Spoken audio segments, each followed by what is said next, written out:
Oh my god. What's happening? What's going on in the hizzy? You guys hear me alright? I always like to check just in case. What up, Scott Bocchini? The winner, right? Forge from Freedom winner. Hey, Nodak, what's happening, buddy? So a bunch of guys. You got 9 already? That's awesome. Let's see here. Gary Decker is first, of course. Gary, what the heck? Oh, turkey. Yeah, gobble, gobble. Gobble, Grim. Gary. Grim and Gary, Grim and Gary, Grim and Gary. And Nodak, you're next. How you doing, buddy? Good to see you. Thanks for stopping in. Sean Callahan, he likes pie. Deuce Driver, what's up, buddy, man? How you doing? Night Strike is already bored. I know. I would imagine this isn't a very high energy chat already. I mean, we're a minute in and it's already tanking. What's going on, AC97? Good to see you. Jorge, what's up? Fine Ape, how you doing, buddy, man? Night Strike, if you had opposable thumbs, you could probably thumb it down, you Neanderthal, but you gotta be able to do this. Then you can use your prehensile tail. Turkey time. That's right. We'll give it a couple minutes here and then we'll get started. He says he does have them.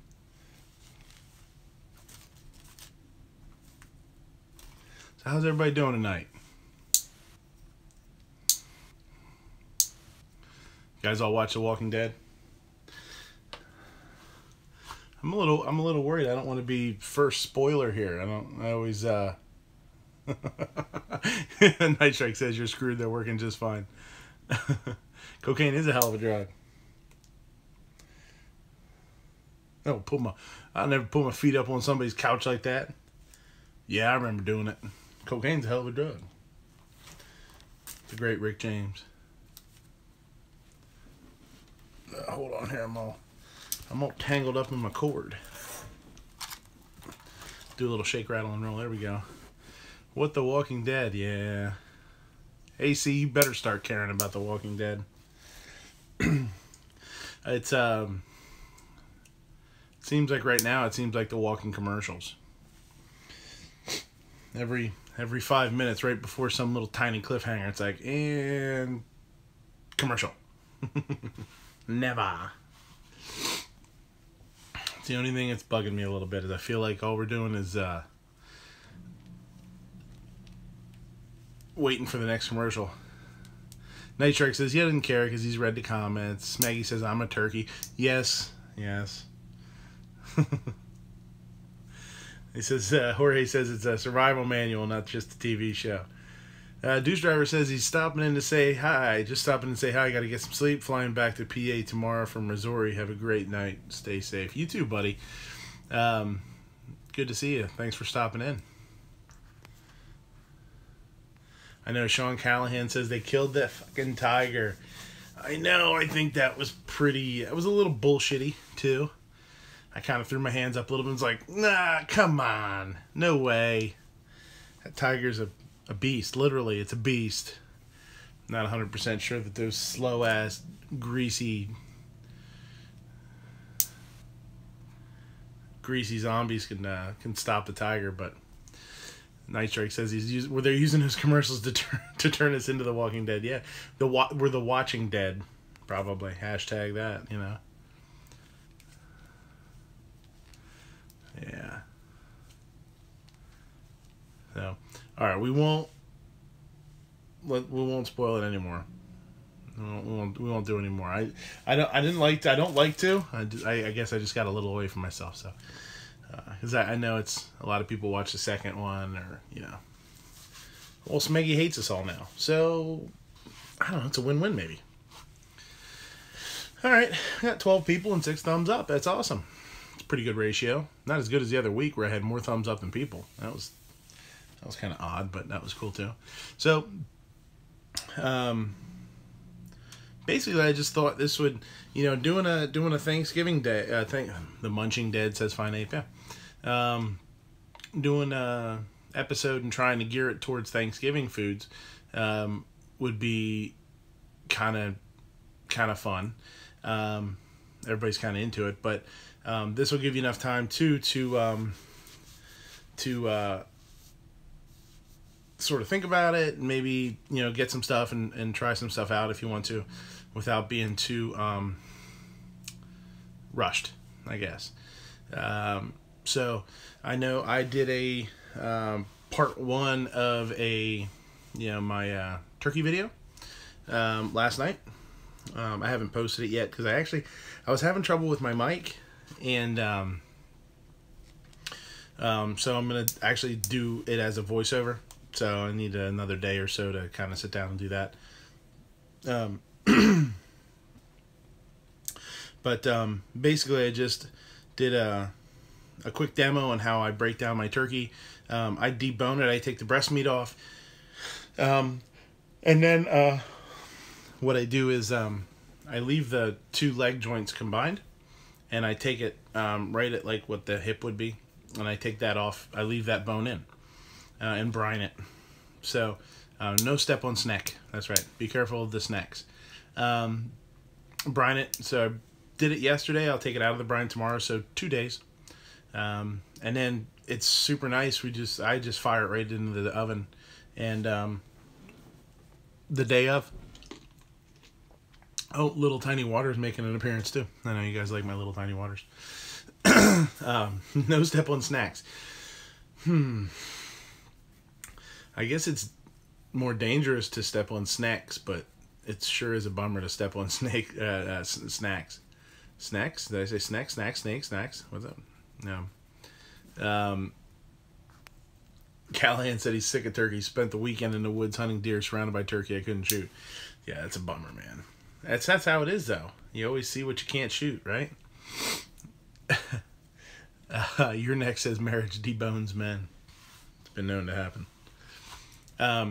So I just thought, it's a free-for-all, just like normal. You know, I try not to worry about keeping any kind of itinerary or anything. It doesn't always go to plan anyway. So you want to turn into a gun chat? We turn into gun chat. You want to turn into not a Walking Dead chat, though, because I don't want Smeggy even more mad at me. But if you want to turn it into food chat and specifically do Thanksgiving stuff, great. If you guys have any questions, now's a good time. Last week was awesome. We had an hour, a little over an hour, just talking about soup, I think, which is kind of fun. It's that time of year. So if you have anything, let's bring it up. Turkey club sandwich. Yeah, you can't go wrong with a club sandwich. Yeah, I think it's fitting that it's a club sandwich because it has bacon on it, and you can be in the bacon club. That's pretty awesome. Everybody wants to be a member of the bacon club, right? AC says fuck turkey, not turkey. Don't want to talk about turkey. Okay, well, let's talk about a big goofy bird. Scott bought some M67 762 by 39 today. That's cool. Turkey and dressing. There you go. What do you consider? What do you consider dressing? So that's a local thing. It's like stuffing versus filling, that kind of thing. Dressing. Do you mean dressing like people say turkey with all the dressings, which means like cranberry sauce and gravy and all the sides, or do you actually mean just turkey gravy?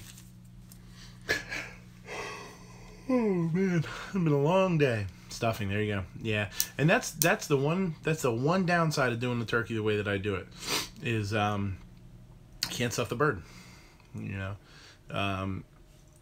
It's all I use the carcass for stock, which makes the most ridiculously awesome gravy. Yeah, Nitrix says sometimes they call stuffing dressing down here. Yeah, it's like that all over the U.S. There's different things called, is what it is. That's why I asked. You never really know. Grim says now we need some birdshot. So what we'll do is throat's dry. Yeah, Gary says he's heard both terms.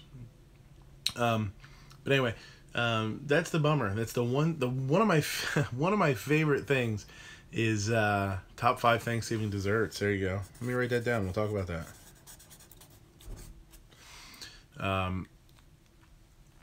Night Strike does that. He puts it on the side. He doesn't do it in the bird.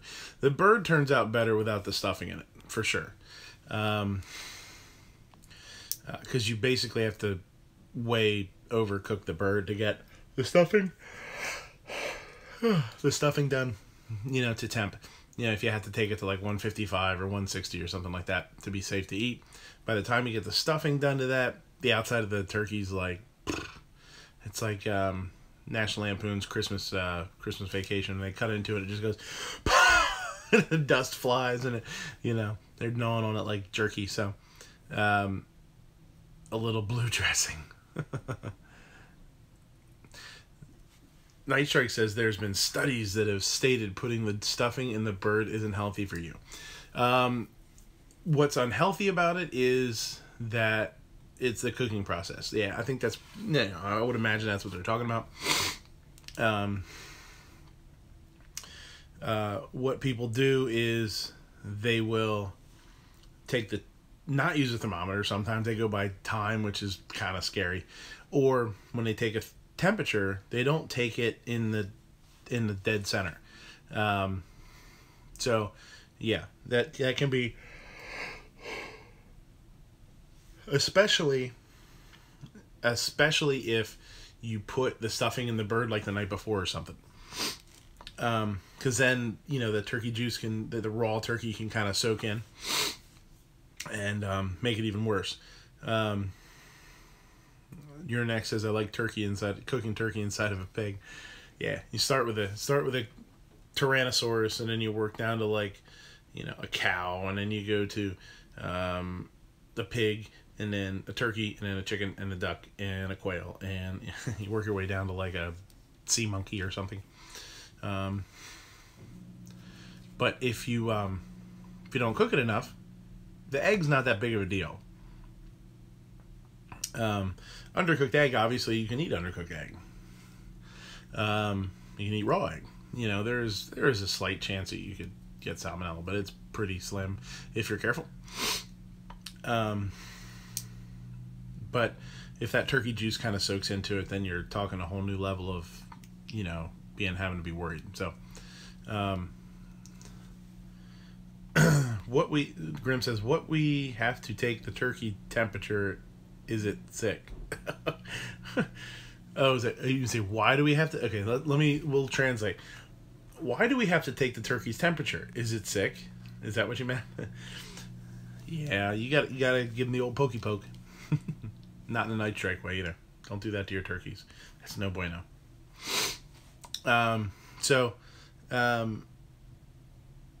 I always grew up loving that, and I gave it up because with my schedule and having the family and the kid and everything going on, I decided that I liked a couple hours of sleep more than I liked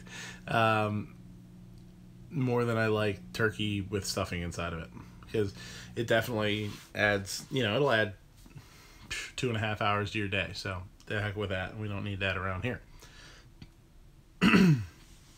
So, let's do that. Let's do a top 5 tonight, and I'll try and think about them. I'll try and think about 5 on the fly here as we go. We'll give it a couple of minutes. You guys think about them, and then we'll do a top 5. I'll kind of write them down as I think about them.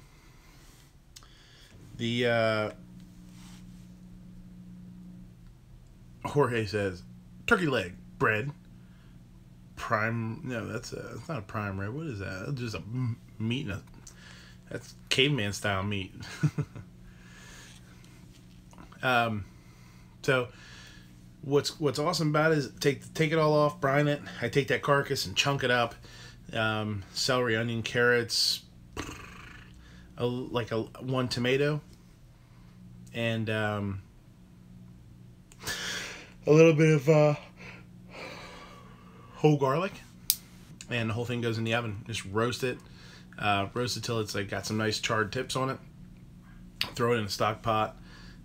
with some chicken, a little bit of chicken stock, some water, and just bring it down, bring it way down. Usually I'll start with like a gallon and a half of stock, and finance is just a tip,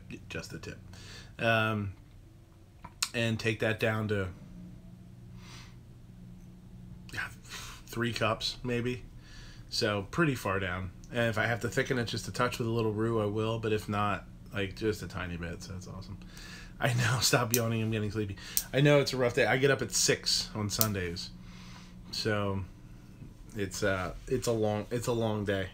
I'm up super early, so it's tough. Nodak says, anyone like the neck? Is that an offer? Are you offering? You say, does anybody like to neck?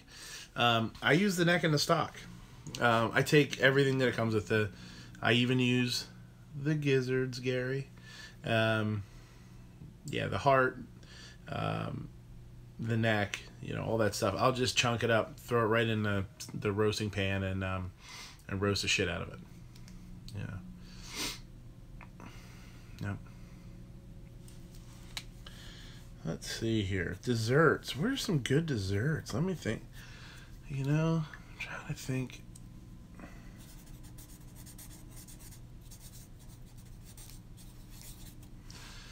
Yeah, no step. No step on snack. No step on neck. AC says YouTube likes buffering for whatever reason. Yeah. Cranberry sauce is awesome. You know what's super funny, and this is and I think people, you know, different, all over the country. It's funny because some people like a homemade, like a chunky homemade cranberry, like sauce, kind of jelly-ish kind of thing, and like not a jelly, but like a, you know, it's got chunks in it, homemade. And we always grew up with the canned jelly. Boonk, and then you slice it, you know, literally like a jelly. So it's funny. I still love that stuff. You know, it's still such a part of like the flavors, you know. Cranberry gel, that's right. Something else that I've been getting, you guys are talking about buffering and stuff like that, is I get a lot now, and I don't know if you guys, I'm always on my phone, but errors.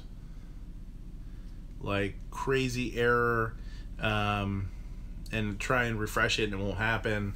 Gotta close it out, bring it back up, do all sorts of funky stuff. What's really weird is, you know, on mobile, if you get, it's like the gray screen, right? And it'll say like an error occurred or something. I can't remember exactly what it says. Yeah, live streams, that's what I mean, for sure, Scott. Here's what I found actually works a lot. When it comes up to that screen, you can still hit next, and if you hit next, it'll go to the next video that would normally play, like an older video or something. If you hit next, go to that video and then hit back, it'll load. It's really weird. I don't know why. Yeah, Gary's saying the same thing. You guys are all saying the same thing. I don't know what it is. I don't know if they need, if something. You're next says I'm next. So try that. Gary says that sometimes if you keep trying over and over, it'll eventually run. I can't say that more than, I bet you only one time when I've hit retry that it's actually worked. And I mean, I'll hit retry a bunch of times. But shutting it all the way down, coming back up will help.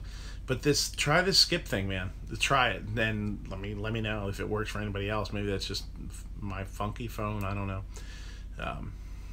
What's up, F2 dot? Wait, DF2 dot. Sorry. Retry. That's what the wife says. Yeah. Gary says the MacBook works fine. Yeah, Scott. Yep. Yeah, try it. Lockjaw, what's up?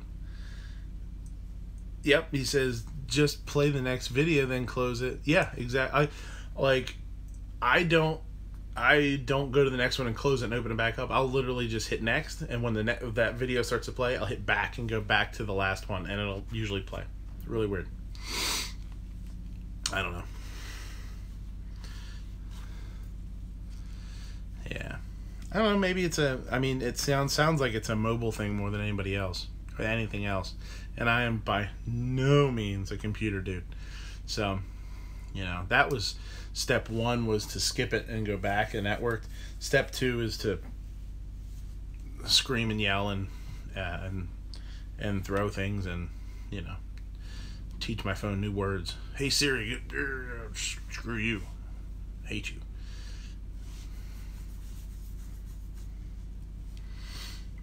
So we talked about turkey. We talked about what are some. I'm trying to think. Like I've lived here all my life. You know, in Pennsylvania. So, you know, I don't really know. Like, what are some weird things? Some weird things across the country that's different for people. You know, it's always been turkey and stuffing. You know, mashed potatoes. You know, turkey gravy. You know, whatever, corn, cranberry jelly. Bloop, bloop.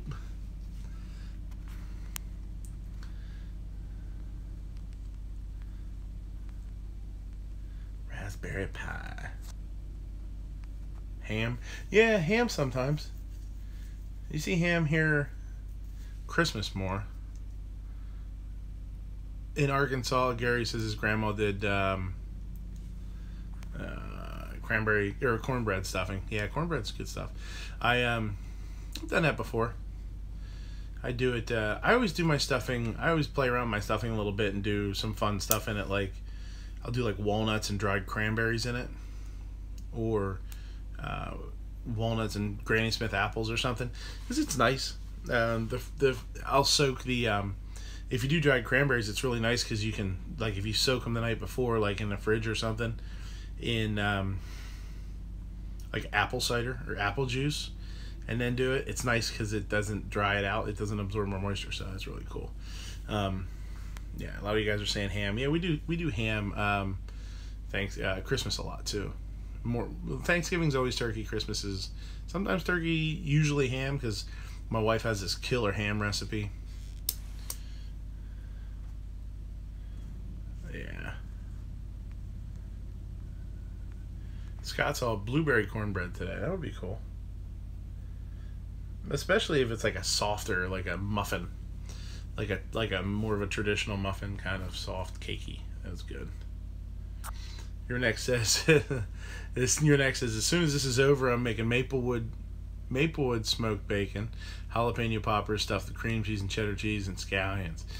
I love poppers. When we did Night Strike, I don't know if you were in on this one the other week with the top 5 fried foods. This one turned into like a freaking marathon. It was late till it was over. Poppers were one of the big ones. That was one of my top ones. Man, I love a good crunchy outside. I like cheddar cheese inside, and I like sour cream to dip. Just dunk it in the sour cream. And honestly, everybody always says about how, like, oh, homemade's better. Yeah, you were there. Cool, awesome. Sometimes I lose track about who's in the chats because I got a lot going on. But poppers, it's funny because I'm a fan of the cheap bar poppers that are real crunchy on the outside. You know, they don't have to be too fancy for me. Yeah, just like them as is.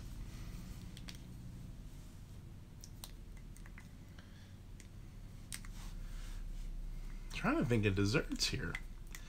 It's funny because, you know, the more I think about it, the more holiday food is not, it doesn't vary as much. And I'm trying to think about the different kind of desserts that I might have had, you know, that people bring, and it's like a lot of the same stuff. But I guess it's because people have a favorite or the best of this. I was like, oh, they make the best pecan pie, or the best sweet potato pie or something like that. And they bring it every year, or they do it every year.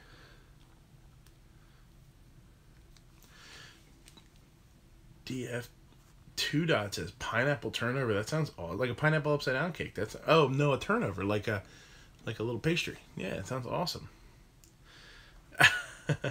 Your next says gizzards are a lost treat that's yummy.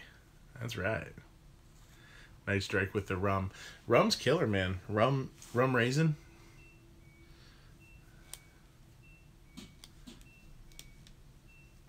No Dex says, anybody like Tom and Jerry's? Tom and Jerry's?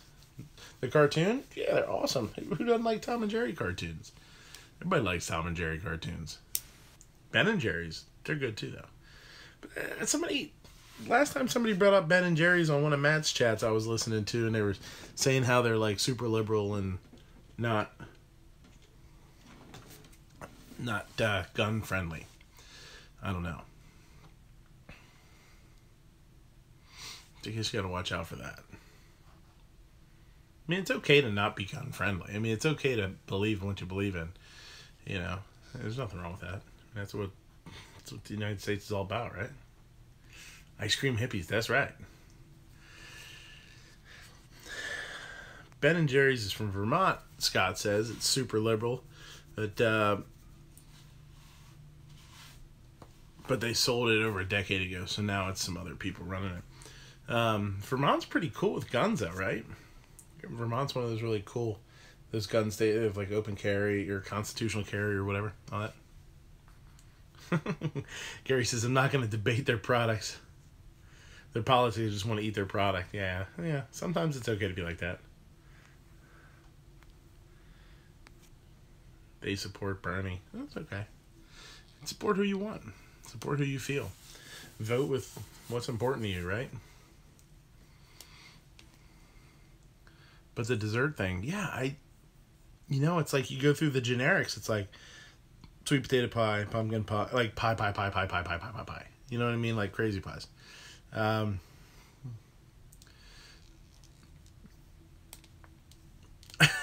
Gary says, I mean, seriously, I don't know about the people who raise my turkey and whether they are pro 2A. Yeah, I guess there's not enough time in the day to figure out everybody's politics about every product that you got in your house. I guess it's tough. I don't have that kind of time. You gotta have a hell of a lot of motivation to do that too. But desserts, yeah, pies are crazy. Okay, right? So apple, cherry, blueberry. Apple's pretty popular. Blueberry and cherry was never huge in my family. Pumpkin was the big daddy, right? And then as I got a little bit older and I had a couple of sweet potato pies that were killer, I really like sweet potato pie. Apple dumplings. Apple dumplings were a good one, in PA. We've talked about apple dumplings on the show a little bit, how awesome they are. You just don't see a whole lot of like cakes and stuff like that. Although my wife does this awesome coconut cake. I know, coconut. We love coconut here though. And so, everybody talks shit about coconut, but it's like a tres leche where it's a sheet cake and then you soak it with the sweet cream. Oh my God. Man. I'd do a video on that, but she probably wouldn't let me. She'd get pissed off that I cut her secret loose, because it's that good. It's really, really awesome. So I don't know, you don't see a whole lot of cakes. I guess it is, I don't know. Cookies. He has tons of cookies too. Which around here, man, peanut butter cookies with little Reese's peanut butter cups on top. Tough to beat that. That's a good one. Scott hates everything pumpkin. Buddy, come on. Come on now. Can't.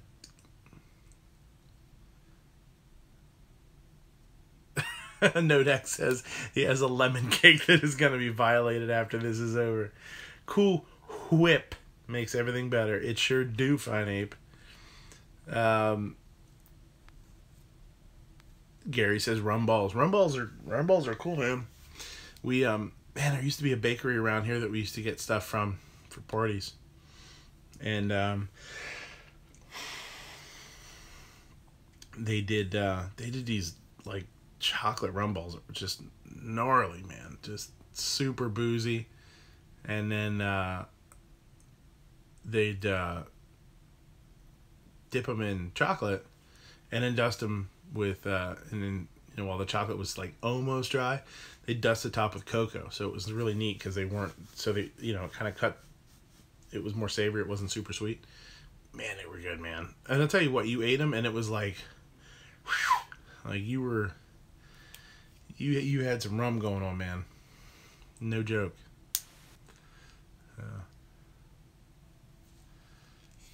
Yeah. I should too. Yeah, I should have done it at the top of the show. Chef's Chocolate Salty Balls. That's right.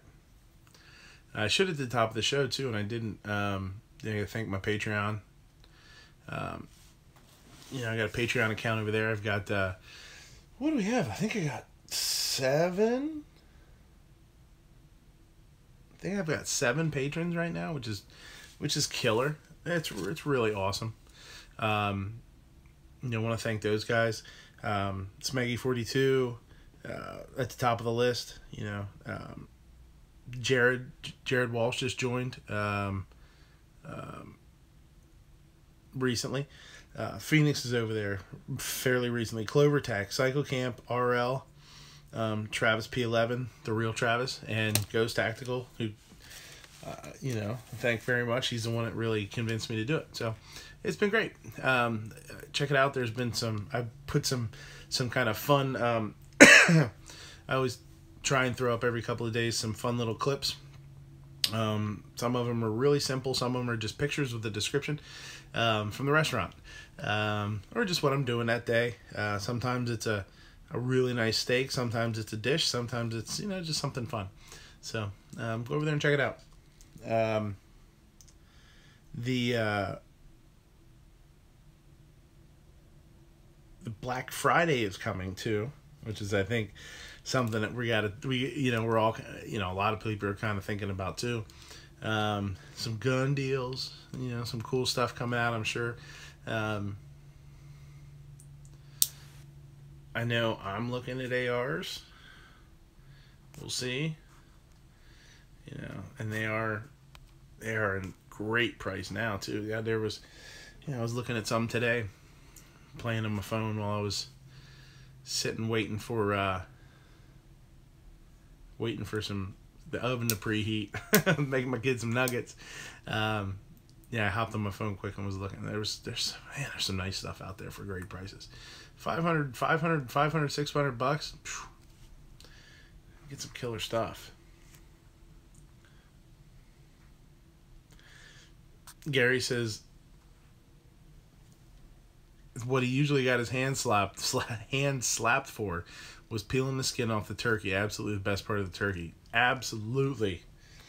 And I'll tell you, if you want a really crispy skin, peel it off of the breast meat.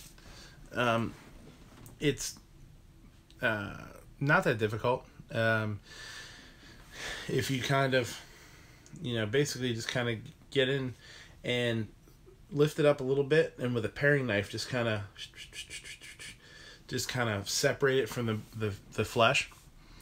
And you can even stick, what's really nice too is if you take some really super thin sliced lemon and a little bit of butter and stick it underneath the skin, it'll just kind of like, you'll get this buttery lemon, you know, with like some fresh thyme under there would be really killer too.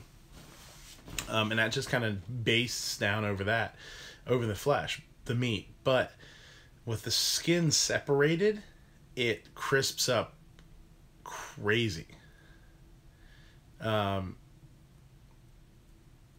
It gets really crispity crunchy. The butter helps it do that, but the fact that it's not right up against the meat is really good. You know, so if you like that, your neck says, yeah, I cut a small slit, finger the hole with butter. Yeah. Yeah, you can do that. But if you come from the cavity side, you can just kind of go, up, and you can just take it up in one piece. That's really good too. And then if you're trying to be really super sneaky, if you do that and you keep the skin all in one piece, you just kind of go in there and you're like, I'm just gonna have a little bit, and whoosh, the whole thing comes off, and you take off, and you know, if you've got it in your mouth and you're chewing on it, nobody can stop you. It's too late. So that's the trick there. See, did I miss anything here? Turkey rinds. Yeah, it's kind of what it is. Sort of, kind of.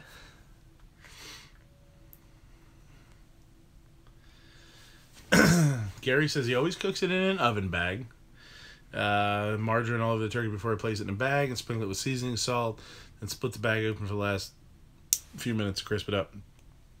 I'll tell you, those oven bags, the oven bags are really nice. They do work really good. If you brush it with, or if you take like the margarine or something on top anyway, when it's done, I mean, you probably stick a thermometer in it or something like that. I don't trust the little pop-up guys, and that's in the video I just did. The first thing I did is take that son of a bitch and throw it out. Check the thermometer once you hit like 155-ish. Take it completely out of the bag and crank your oven up and kind of take that and brush that melted margarine or melted butter or melted, even turkey fat. Crank it up to like 450. The turkey's already done. You don't need to cook the turkey anymore. You just want to crisp up the outside, and that high heat, real crisp will just, you get it crackly. Just like 10 minutes, 5 minutes, 5-10 minutes. It's good. What do you say? You got a thermometer? Yeah, for sure. Yeah, because it's kind of and I'll talk about it in the video a little bit. Is having the thermometer is like it's what makes you successful, and it makes a difference between somebody having your turkey at Thanksgiving or Christmas or whatever and going, oh yeah, that's good, or oh my God, how did you do this? Crackle backle. And that's kind of the first year that I deboned it and brined it. That's kind of what happened, because I brine it in little lemon juice, brown sugar, salt, fresh herbs, water. Really simple. And then the day of, instead of roasting the whole thing, going through all that shit and getting up early and then going back, I mean, you get up and you put it in the oven, you go maybe take a nap or something. It's just crazy. Just put it on a sheet tray and fire it in a damn oven. And literally like 45 minutes or an hour later or whatever, it's done. And it's super, super tender and super moist. And what's nice is you've got the boneless breast meat. You've got just like, it just looks like a huge chicken breast. And you just take it and you slice it really thin, and it's easy to work with. You're not working with the bone. Now I keep the leg meat on the bone because it's helps keep the moisture in there. It's really nice flavor wise too. But a few knife stabs at the skin helps. Yeah. Anytime you can get some air under the skin or help some of that fat render away from it, and it dries out. You want it to dry out, because when it dries out, then it browns. It's really nice. Your neck says, my turkey is done when I'm done waiting for it. Yeah, until you get salmonella, bro. I've been there. I've had salmonella before. You do not want it.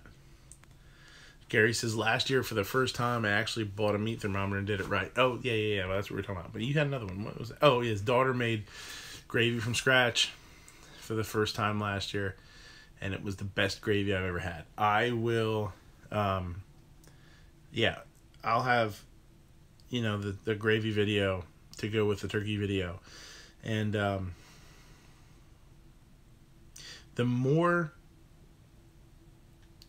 reduction you can do, the better. The less you thicken it and the more you reduce it, it gets super intense. Really intense flavors. You get that nice roasted flavor. Really roasted. The biggest thing is, I don't just use water. I'll use water and chicken stock or chicken broth. But you've got to get the light, as little sodium as possible, because it gets salty on you. And then you can't take salt away. Although I will tell you a secret here. This is a good home, what they call it, home hack, right? If you ever make something that's a little salty, let's say you're making a turkey stock or a turkey gravy, and it's a little salty, while it's still simmering, throw a potato. God damn, man. I'm sorry, guys. Throw a chunk of potato in there. And what happens is the potato will naturally absorb the salt through us, because it has no salt to it. It's osmosis. It's science.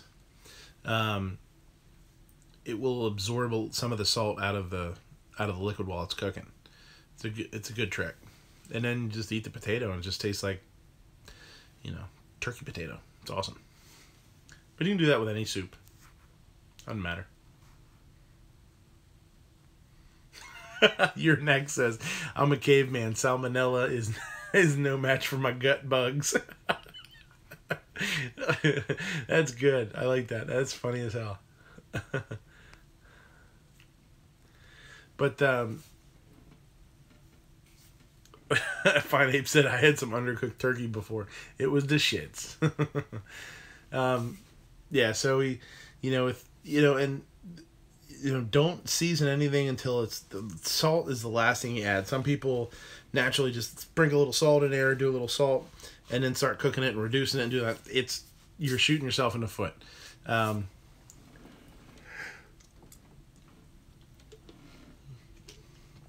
With the veggies you add your mirepoix and carrot, celery, onion. I like to do a tomato too because I like the flavor of it and a little color. Garlic, all that stuff. Celery is naturally high in sodium. If you eat a piece of celery, it tastes salty. And then the carrot gives you color and there's a lot of sugar in it. The onion gives you the natural sugars, and you can leave the skin on the onion too.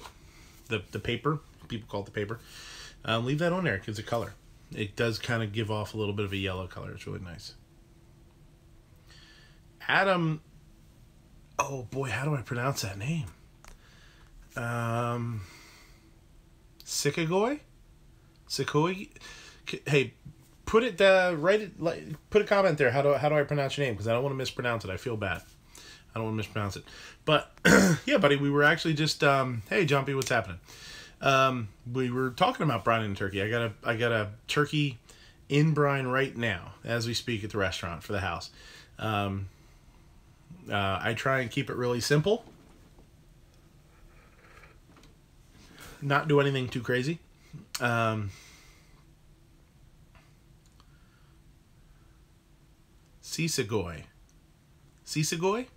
Okay, cool. Thank you. The last thing I want to do is I don't want to be disrespectful and mispronounce your name, especially not somebody like Scott Puccinini.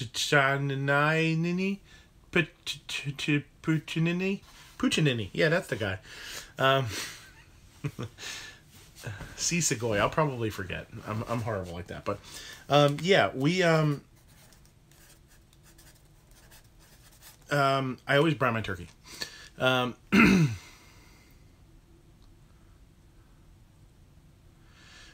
Gary says he imagines I will not like this, but I always buy a butterball turkey. That's probably cheating. No, that's not cheating. You do whatever you want. I, on the other hand, and I'm not going to pound my chest and say that I'm awesome, and this is why I do it, but I buy a cheap turkey, man. I just buy a cheap turkey. I bought a turkey the other day. I bought it early because they were on sale. Jumpy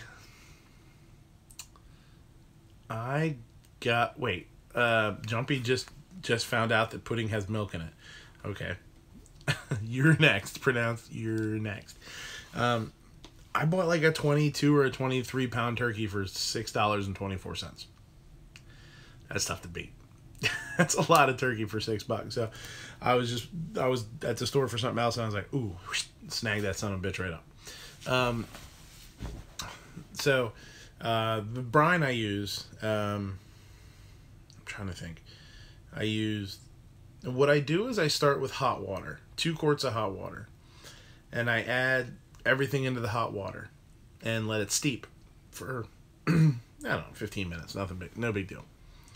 And I do a little lemon juice. I'm trying to think exactly what I did. I wrote it down. It was 2 quarts of hot water, like a 1/4 cup of lemon juice, a cup of brown sugar, a 1/2 cup of kosher salt, and then I did some fresh herbs. I did sage, thyme, and parsley. I did a little bit of peppercorns, whole peppercorns. And I think that's it. So I let that sit in this hot tap water, just as hot as I can get out of the tap. And then to that I added 2 quarts of ice to cool it down. And then I threw the bird in there. And I'll have it in there for, a day and a half or so.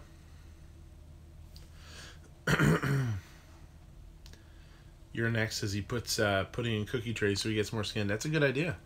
If you like it, hell yeah. Yeah, Gary says if you put plastic wrap on the top of it, it won't form a skin. Yep, that's the trick. Directly on top, no air, no skin. If you like the skin, then don't do it at all. There's also an old school technique. Yeah, I add salt. Yeah, I do 2 cups of brown sugar and a cup of brown sugar and a 1/2 cup of salt. That's what it is. What was I just thinking here? Oh, the plastic wrap thing. Before plastic wrap, plastic wrap hasn't been around forever. Culinarily speaking, what they would do is when you make a pudding or a pastry cream, which is basically the same thing, pour it into some sort of pan, and then while it's still hot, you take a chunk of butter and you just literally like skim it across the top. Okay? And you leave this really thin little film of melted butter, and it seals it, and it keeps it from forming a skin. That's old school. I learned that one in culinary school.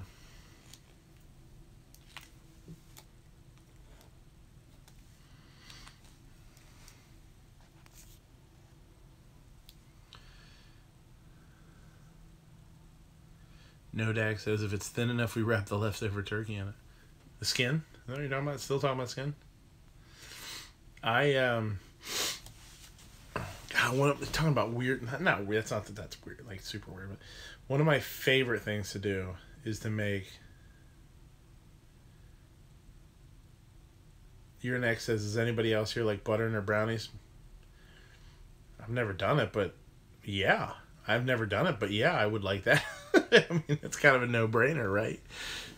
I do that all the time to people. People will ask me how to make something or how to do something. And doing what I do for a living, my brain just works a little bit more advanced flavor-wise than, like the average person. So, yeah, I'll be like, oh, I would do this and add this to this, and these two flavors would go great together. How do you know? Just do. I don't know. Super special brownies. Jumpy says, for sweet potato pie, would you use more than one sweet potato?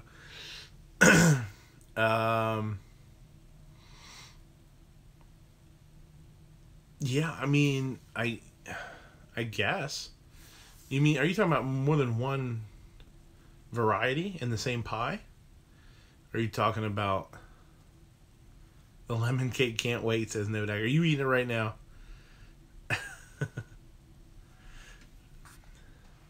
Yeah, more than one type of sweet potato. I don't think you would need to do more than one type. I think finding one that's like, I think as far as what they look like, getting a really nice, dark, rich orange color is really important. Because there's some sweet potatoes out there that are, like, they have the yellow ones and the white ones, you know, the yams. Just don't know that they make a real nice looking pie. You kind of want that orange color.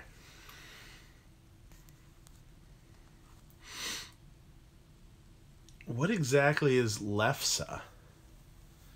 Gary says. Lefse. I don't know. It's funny, I actually brought my tablet in here. I tell you, I don't know. You can look it up. Do you put pear in your apple pies? No, I don't, because that would be a pear and apple pie.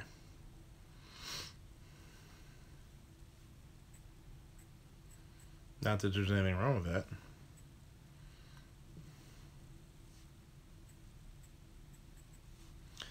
Lefse. I see lefse, Lefse.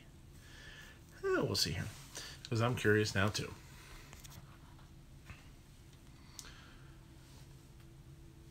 Fine Ape says, Gary Decker, I think it's a thin potato like a tortilla, like a tortilla.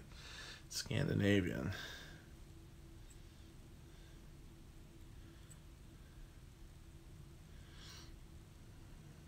Oh yeah, look at that. Lefse, Lefse, is a traditional soft Norwegian flatbread made with potatoes, flour, butter, cream, or milk. So it's like a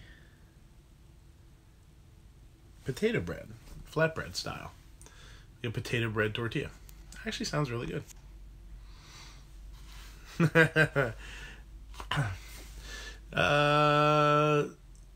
Jumpy says, how do you make cherry pies less acidic? The type of cherry. I'm trying to think how, what would cut down the if you bought some cherries and realized that they were pretty bitey. They had that sourness to them. I don't know. It's tough.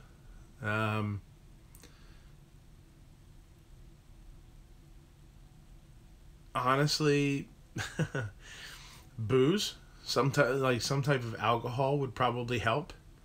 Because you're gonna add, if you would use, like a cherry, some kind of cherry liqueur. That would be good. Or, if you have access to the juice from maraschino cherries, that would probably be neat to add too, because it's super syrupy, and you know what I mean, syrupy and sweet, like kind of thick. If you who the hell just popped in here? 04 Hemi, how you doing, buddy, man? That would probably be enough to really cut that sourness.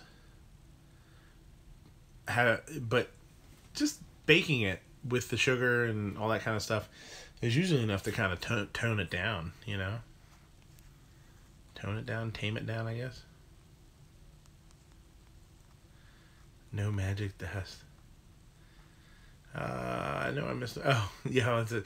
You're next. Do you have a huge container of MSG? No. I don't. Yeah, Hemi just says you just got the alert. I know, man. YouTube has been. We were talking about YouTube being super flaky earlier. AC says they're so late enough that we all decided to go by Springfield Armories. MSG. I use one or two products that contain MSG just because I really, really like the product. MSG has, as far as I'm concerned, MSG has way worse rap than it deserves. In large amounts, it can, it is what it is. But the MSG is naturally occurring. It I believe it's from kelp. It's extracted out of kelp. What was that? It's right. Yeah, you're next. MSG is okay. It's not the devil. True. People, I think, get this assumption that MSG is some crazy chemical that's man-made and it's super bad for you. It is naturally occurring. I think it's from kelp, and you can get MSG if you use, and you see it in Japan and stuff, obviously, because they use a lot of seaweed.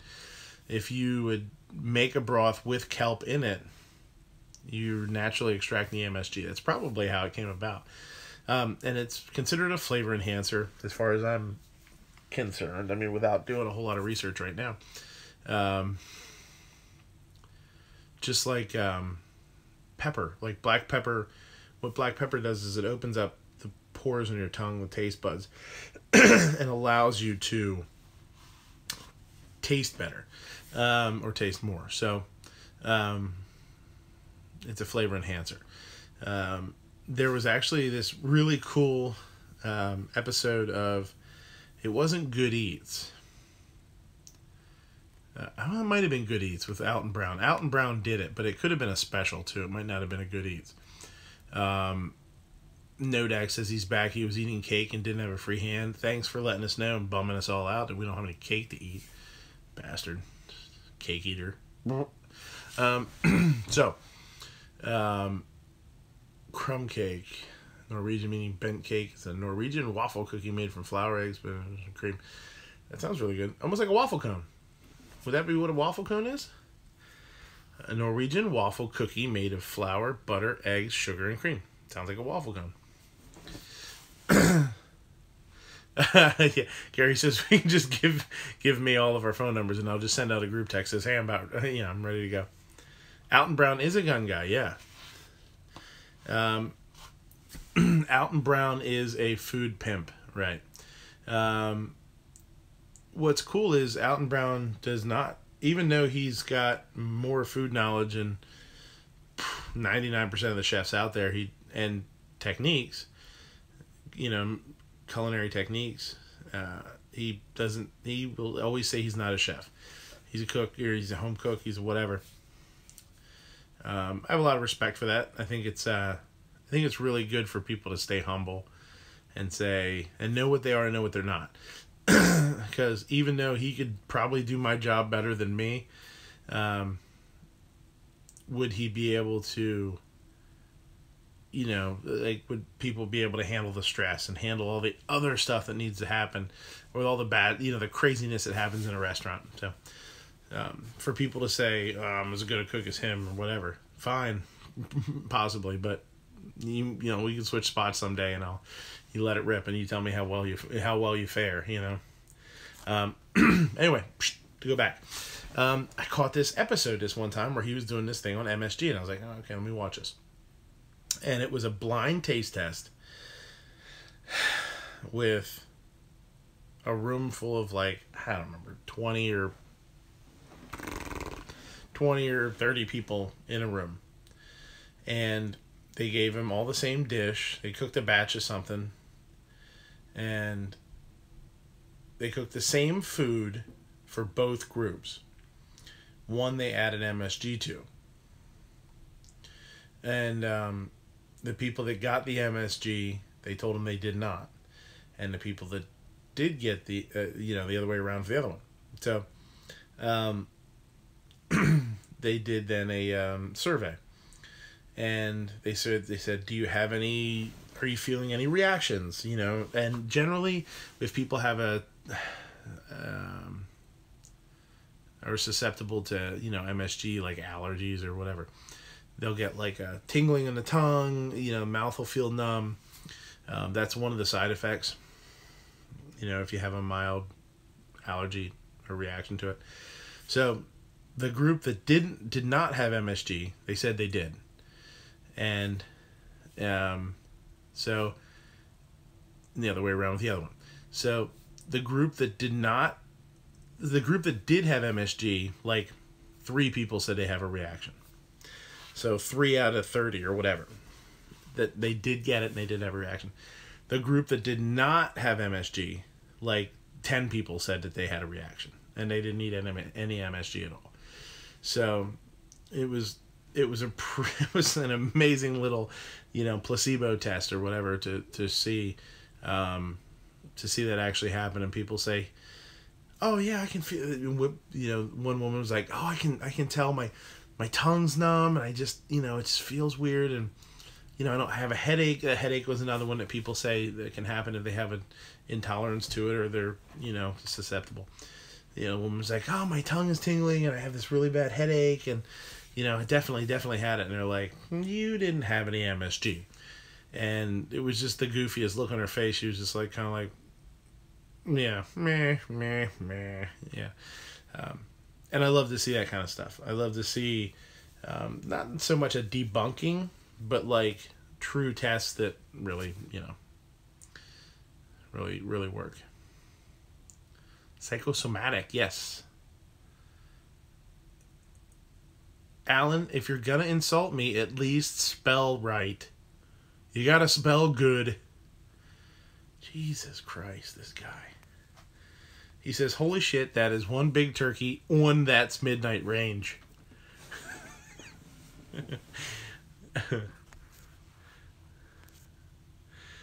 Hey, how about Matt's chat? How about Matt's chat this morning? Jesus. Boy, he was all wound up at that guy, huh? Then AC banned him, then he unbanned him. Oh, he was all hot and sweaty, man. Even Gary was giving him a hard time. He's like, "Hey, let's put everything in capitals and be cool." Chinese fried dough balls. Yeah, we do an Asian donut too. It's almost like a batter, almost like a funnel cake batter, but a little thicker, so they puff up. Nice, kind of like donut holes, but they're a little spongier. Alan worked all day. We'll go back and watch it.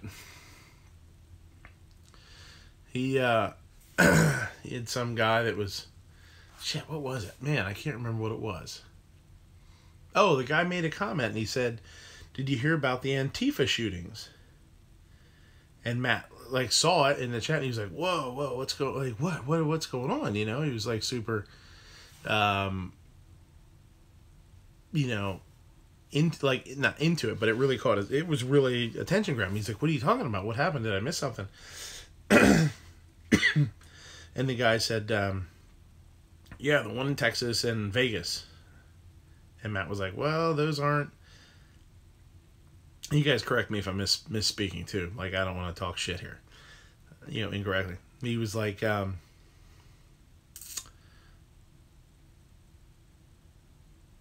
fucker. You said, "Oh, I hadn't heard anything about that." He's like, "That's unsubstantiated." He's like, I don't know anything about them being Antifa. People said that, but there's no proof. And, they just kind of went back and forth. And then the guy said, "Well, I never said they were Antifa." And he said, "Yes, they were." I was just, it was like 10 minutes of back and forth with Matt and this guy. Then just, then everybody jumped on him. You know how it is. Alan, I got my little tiny bottle of water too. Ben Farrell is worst moderator. Oh, the Crackle. Poor guy. Crackle needs to do, the first thing Crackle needs to do is start watching the chats that he's in. I do. Not all of them anymore, but at first, when I first started, yeah, he said, is that what he said, Gary? "I never once used the word Antifa." Yeah.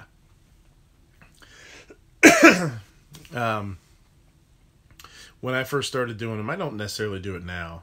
I'd watch my own now, but even the ones that I was on, I would rewatch them and be like, "Did I say anything stupid? Did my mic sound okay?"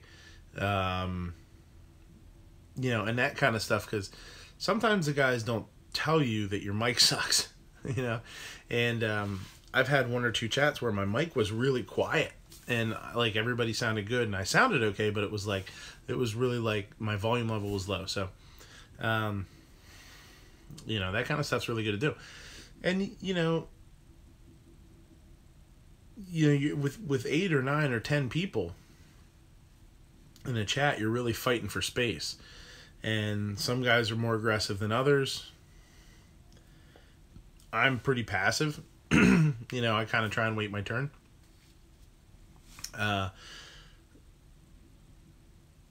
Noobs should always start in the lobby. I think so too. Travis P11 and I said that the first day that he was on Travis's show. We were both like, listen, dude, get in the lobby. Bullshit. Don't make everything all fire and brimstone and like, the Second Amendment. He got himself all wound up. Go in there and bullshit about food or bullshit about cars or bullshit about girls or something, and just, get used to it.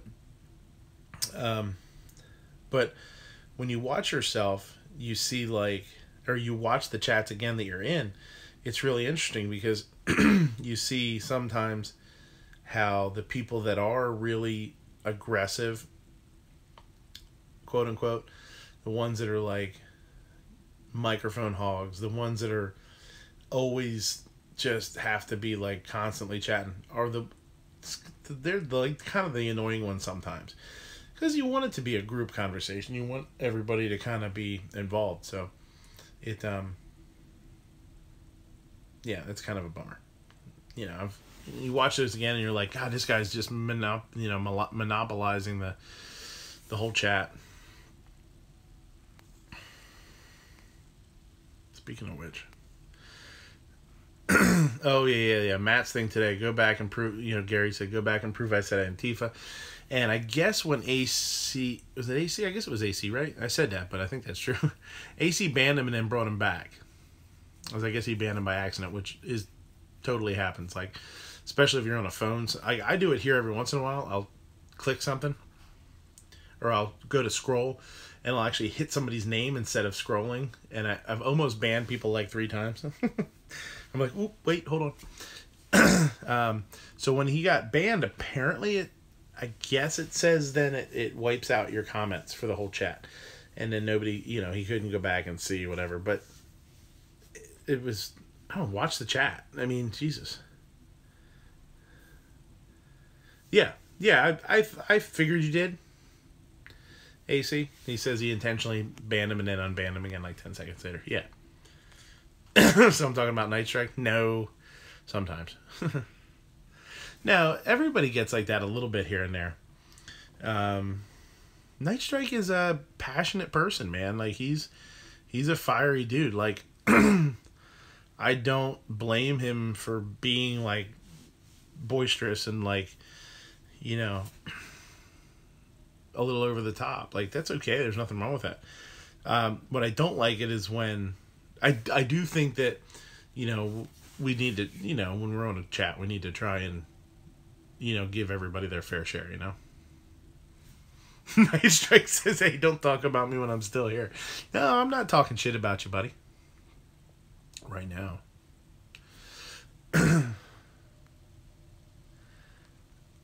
Ape says it was well worth watching the chat on my big screen. That's cool. Yeah, I could, that's a good, that's cool. I can do that through my Wii. I can stream through my Wii.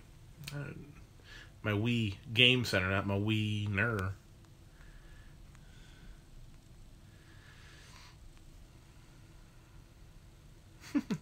Nodak says, I've asked AC97 to ban me multiple times, but he never listens.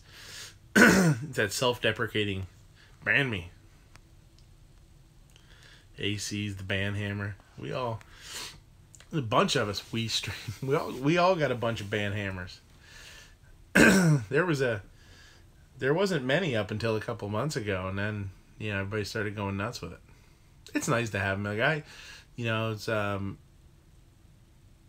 it's always nice to have one or two at least in a chat, and especially if it's somebody that's been around for a long time, and they're not going to be a jerk about it. But I mean, nobody's going to be in here trolling and acting like an asshole. But with Yankee or Matt, some of those big dogs, even on I would imagine even on Hit or Miss or something, because you get a lot of different people in there. You get people in there that are not just being funny, not just being goofy, but are really trying to be just disrespectful and just mean and hurtful, and just like people that are racist and all that shit. Like, just ditch them, man. It's not worth it. Troll. Am I doing it right? Yeah. You just except you're misspelling it. You can't. You're putting three L's in troll, and I don't know. Nodak got into trolling Frank Castle one night. Frank Castle was we've talked about him a couple times. Sometimes he's kind of weird. I don't know. He's got multiple personalities, maybe. I've seen him where he's been really cool, and then other times he's like super like mean and weird and just pissed off at the world. I don't know. I don't really know his deal. Night Strike said I didn't even invite Yankee to that chat. Yeah, we weaseled his way into it.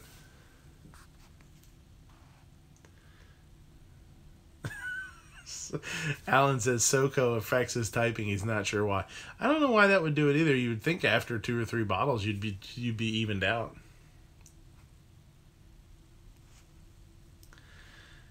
Yeah, Castle is one of those guys that has a bunch of alternate names.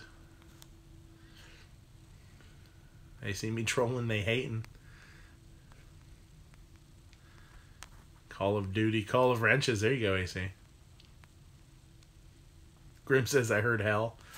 Hell's calling, AC.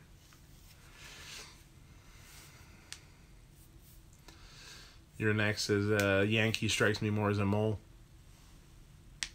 He's got so damn much going on, man. With like, I think he had like 900 people in the chat tonight, man. There's just so much going on. Like, we can't keep track of it.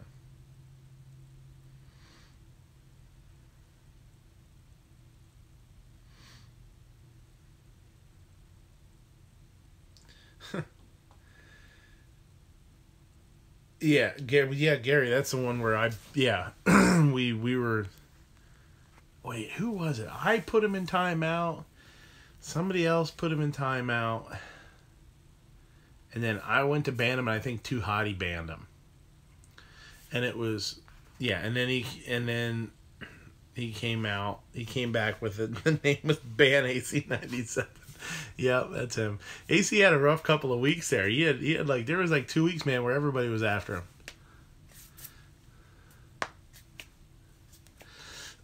Your next is, that chat gets too busy.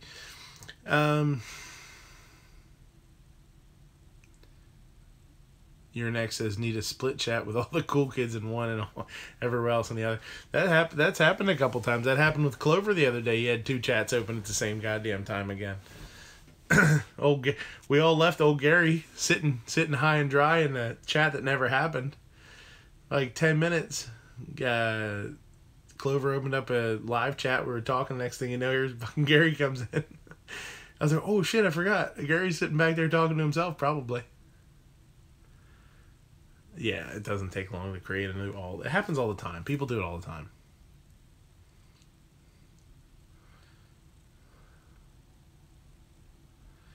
O4 says there's way too many people in Yankees chats for my liking anymore. I know, when I first started watching Yank, it was like maybe 400 or something. That was nice. Once you start pushing 1,000, it's tough. And he's doing it himself. I mean, it's hard to do. And you don't understand. Some people just don't really understand why. Son of a bitch. I forgot to post some gun channels again that I was opening up a chat. Damn it. I need to remember to do that. And I still need to see if anybody can.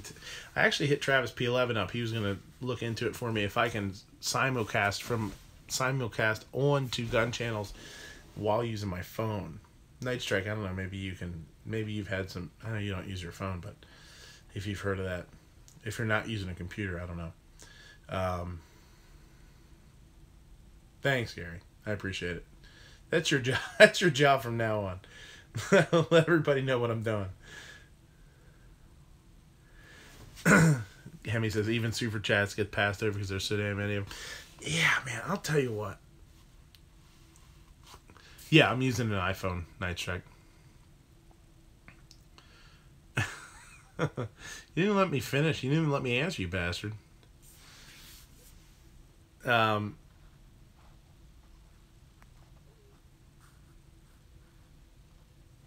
Use an Android and you have no problems. We have a tablet, but I don't have a mount for the tablet. I have to prop it up against something or something. Get all ghetto on it. Alan says, "Yeah, I mean, gun channels is. I had, you know what? I had trouble in gun channels too last night. I tried to get in the lobby, and it was super weird, and I dipped out." Because sometimes if I'm on my phone and I have too much other stuff, like too many things going on at once, I have to close out a bunch of stuff, you know, because then it'll run faster. Look at me, I'm MidnightRangeTM. I have to use an iPhone because I have to be that kind of asshole that doesn't know how to use actual technology. Thanks, baby doll. You the best.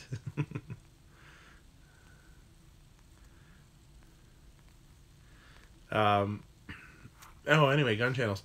Yeah. So it wouldn't let me, it let me in the chat, in the lobby, and then got funky. I got out of it, closed out of it, opened it back up to kind of refresh it, and it would not even load it wouldn't even let me watch the wouldn't even let me watch the chat. Maybe it just doesn't like me. G was in there. He's probably mad at me for something. Android is 10mm. iOS is 9mm. That might be true. All right, I might go along with that one.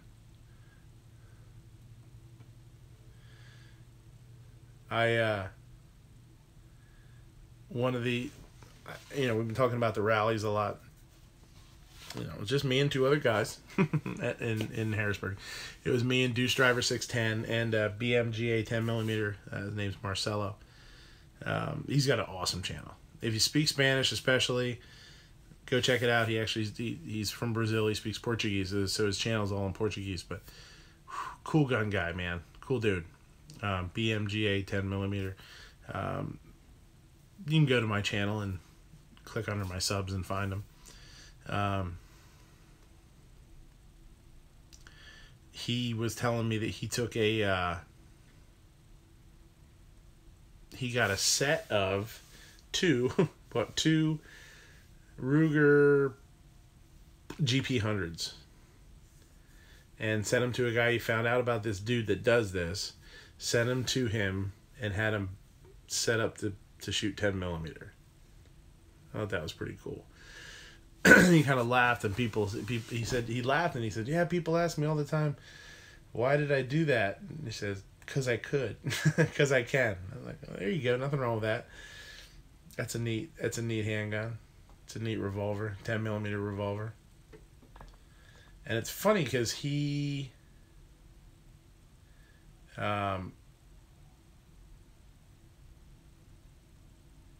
Night Strike says, if you're going to use YouTube and live streaming, you want to use technology in this order: Windows PC or Android. Mac is worthless for live streaming and YouTube. Yeah, but this is all I got for right now.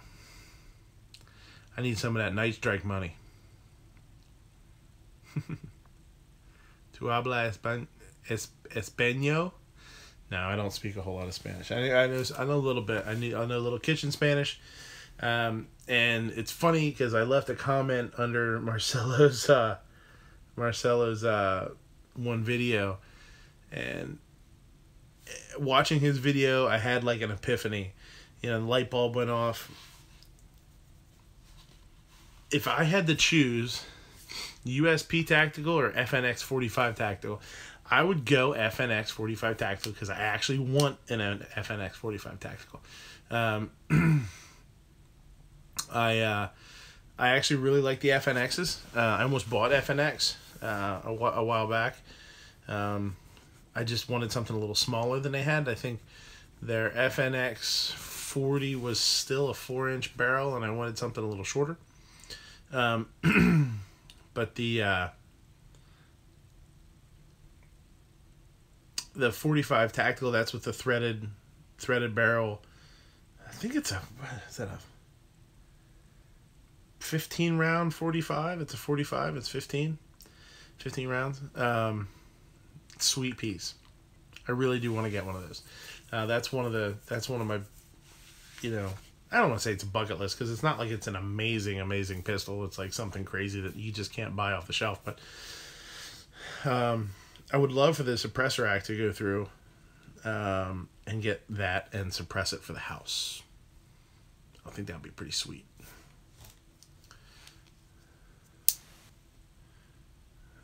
Your Neck says, I have 5 FN guns. Awesome. Fine Ape says he has one of those bad boys. It is sweet. They look nice. And I really like the ergonomics of the FNs. I like the decocker. I do like the decocker. I think the TAC has a decocker. I'm not sure. They felt good in my hand. I like them. Other than the grip's a little plasticky feeling. I don't know. There's something a little.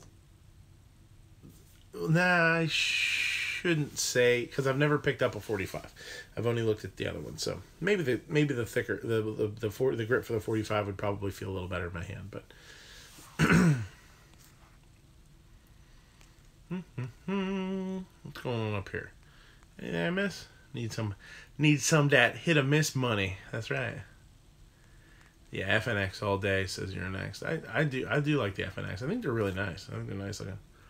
I mean SIGs too. I mean I think I don't know, just visually the FNs, the FNX and the SIGs are just a lot of them are just really nice looking pieces, man. I just like the angles on them, just like how they're built. They just look great. Cool.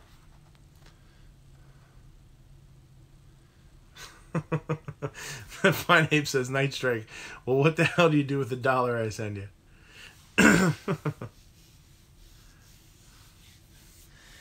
You got that dollar bill, y'all.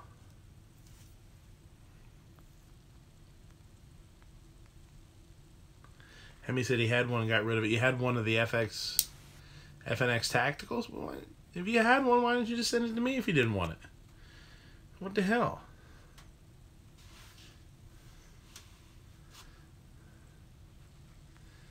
Hemi says the SIG is 10 times better than an FN pistol. I think the FNs are they're pretty reasonably priced though. I think that's what's nice about them. I'm not trying to say that cheaper is going to make it always better, but the FNX seems like a pretty good deal. They're running a 900. Like, I think I saw last time I saw them on sale, like eight something, high 8s. Jumpy says 16 shots. Is it 15 plus 1? 16 plus 1. Maybe that's what I'm thinking about.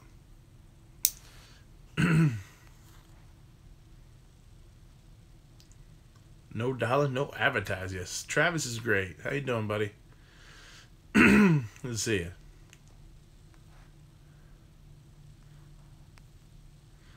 FN's better. SIG doesn't do any pistols in 5.7. That's totally irrelevant if you don't want a pistol in 5.7, though. It's like saying they don't do any pistols in, 22 Hornet. Who wants one? I shouldn't say that because that would be nice. I guess they do make pistols in 22 Hornet. I don't know why that popped into my head.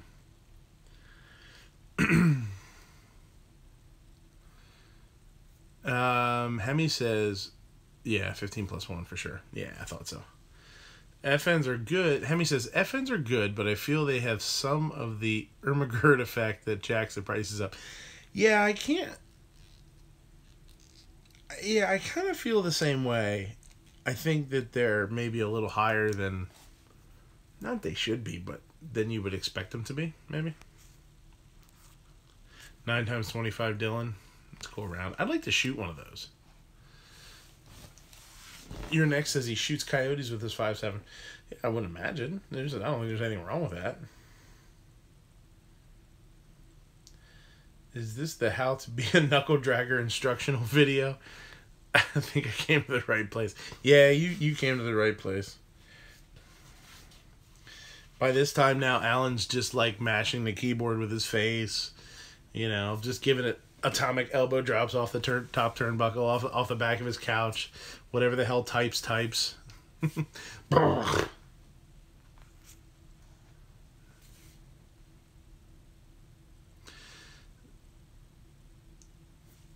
04, Hemi says 40 cal is underrated as 5.7. AC says the fact that the 5.7 is pretty much one of the only choices for a retarded pistol is retarded. Yeah, I think it's a little bit odd. It's true. Alan says, "What the hell is my camera on?" No, I can just imagine. You can tell by the way what keys get hit, because it's like, you know, you get the QWERTY bang right there. Pecking the keyboard with his nose like one of those little dipper things with the bird. Yeah, with the liquid in the back. Hashtag Jumpy says boneless pizza. Yeah, who wants bones in their pizza, man? That's no bueno.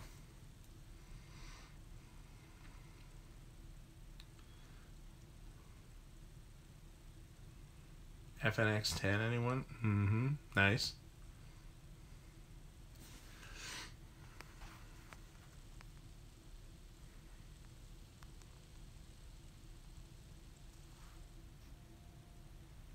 Nodak says, "Hey, did something happen to Jaeger? Some people were saying things." Not that I heard of. I've been a little bit out of the loop.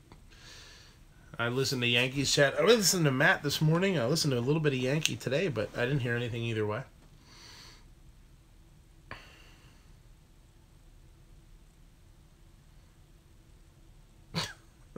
Your next says a Keltec pistol is like a grenade with a bad fuse.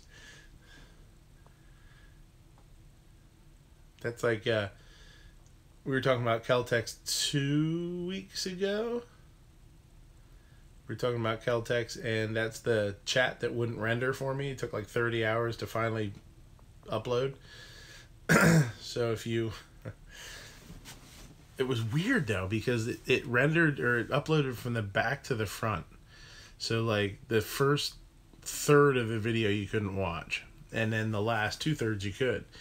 And it was like, I don't know, I remember exactly. It was like at the 1 hour and 7 minute mark is when it first started showing. And like, we were talking about Keltecs, and I was like, pipe bomb. So like, pipe bomb, talking about pipe bombs. I'm like, holy shit, we're gonna get shut down, man. I think we're talking about pipe bombs.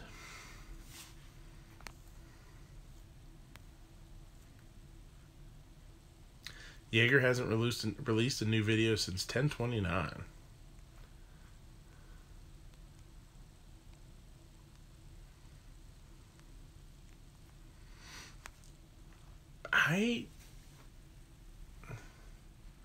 Nightstrike says Jaeger's switched to his Tactical Response YouTube channel. There you go. If you want to check him out there. We'll see what happens. Some people were saying he had an ND, but I didn't hear anything about that.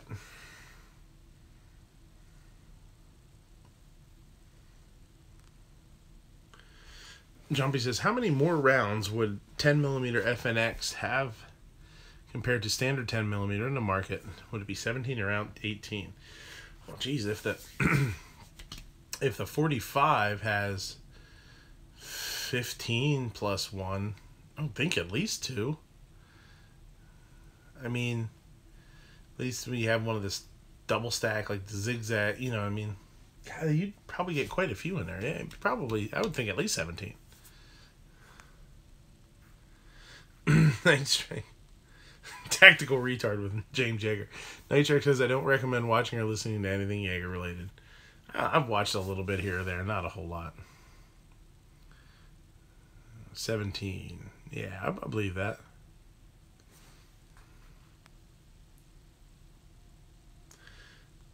Gary says he usually doesn't. I usually don't unless somebody says he said something. Then I'll go look. Well, he always says something. I've not watched a whole lot of his videos, but he always says something. Jaeger went on for years about how he hated and didn't like the 1911s, and then some company gave him one, and said they're the best thing since sliced bread. Yeah, I don't know.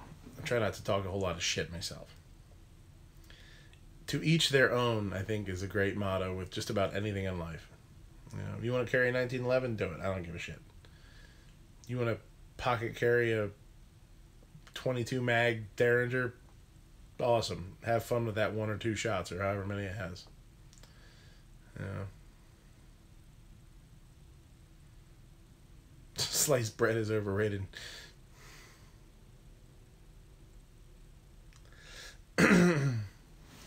I think talking about different stuff is awesome. It's really fun.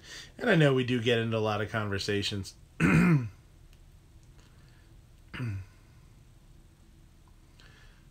Uh-oh. Night Strike's got links. Jack links? Sausage links? So he's not talking shit. It's fucking proof. I can prove it. I can give YouTube links. No, I'm not saying anything about it. What the hell do I care? I don't care what you carry.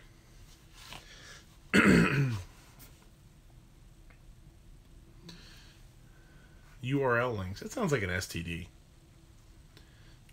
Night Strike got a case of the URL links. Ooh, he had to get a shot in the butt and everything. What the fuck? There's sliced bread. I know nobody told Grim. You carry a scythe around. You can slice your own. It's no big deal. Rye and sourdough are the best breads. I love a good nice sourdough's awesome.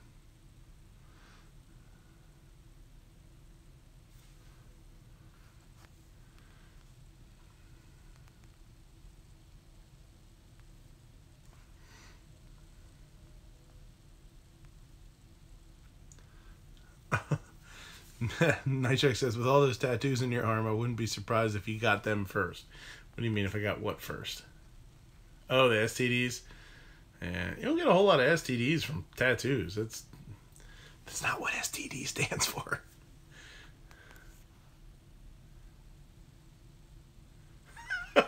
Gary says, be careful. He had a link I got at the gas station that gave me the diarrhea. You got the squirts, the squirty strikes. Got the trots. I always thought that was a funny way to say the trots, because you're like, oh, I gotta go. Are you wearing pants? No, I'm wearing shorts. Nice Strike says, before he was a chef, Midnight Range started porn.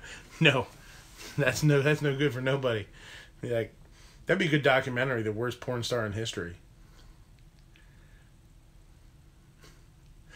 AC, Gary Decker, gas station found your problem. That I know. We tried to tell him, man. We had a whole big conversation about it one night. His gas station nummies. No, not short shorts. Alan says I did not star. He was a producer. Not with the kind of bank account I have. I don't have money to produce shit. Can't produce nothing. He has not had any of those since.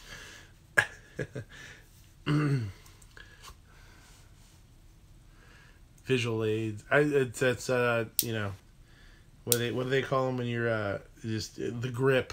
I was a grip. Yeah.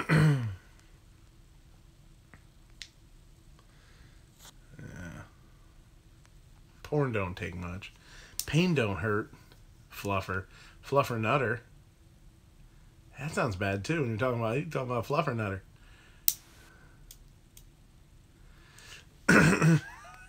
AC says, I bought a sausage from a gas station once. It smelled terrible. At least he got a refund. You got a refund on a gas station sausage? That's funny. That's funny. I kept my receipt. I took that son of a bitch back. AC ate 95% of the hot dog. The sausage took like a little chunk back. I feel like shit.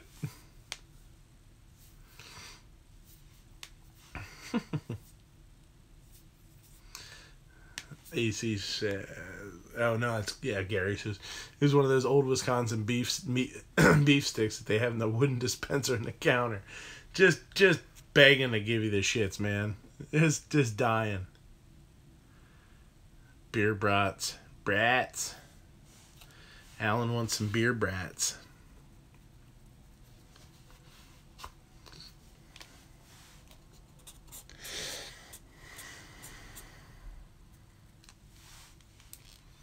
I got 15 watching. That's good.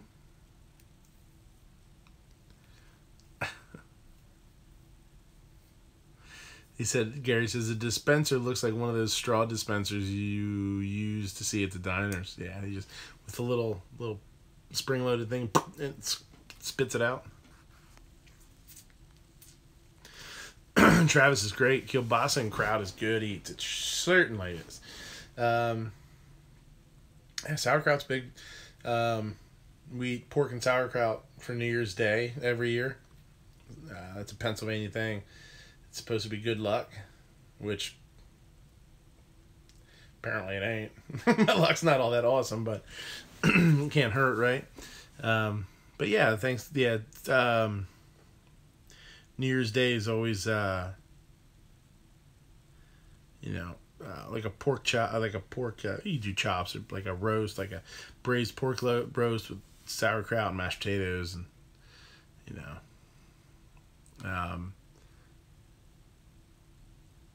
thoughts on Hemi says thoughts on head cheese. I love it. It's been a long time. We were talking about head cheese the other week too, a little bit, being one of those things that people don't really understand what it is, and it's got a weird name, and kind of gets a bad rap. I think there's anything wrong with it. I like scrapple though too. When it's done right, I love scrapple. So, something like head cheese isn't really much different. Scrapple is thickened with cornmeal. A lot of times I do head cheese. I don't think it is. I don't know if it has any thickener in it, or if it's just the natural, like, meat jelly. You know what I mean? Kind of. Because the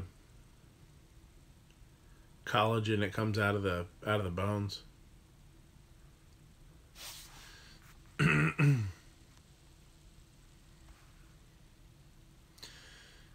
Travis is great. Says he gets German style sauerkraut made with wine, not vinegar. Sauerbraten's awesome. That's a good one.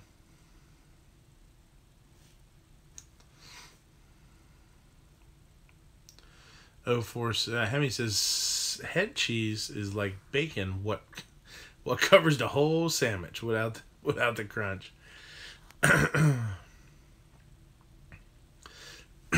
There you go, Decker. Gizzard put up a eBay link there. You can go hit up, get yourself a meat stick dispenser. You can probably use it for other stuff.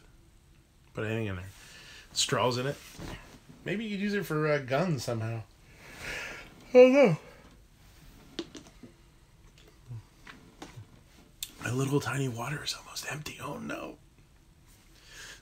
Yeah, blood sausage can be pretty rough. It gets that like dry, crumbly-ish kind of mealy. I guess mealy is a good way to put it.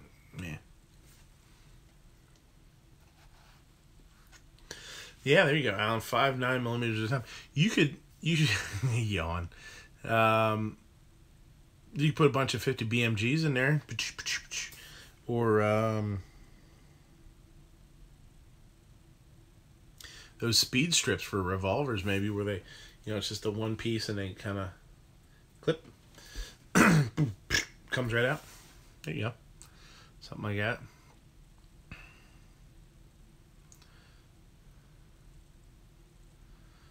Gary Mitchell probably has a shitload of those all over his house. He just walks around and goes, I have some of these and some of these and some of these and some of these.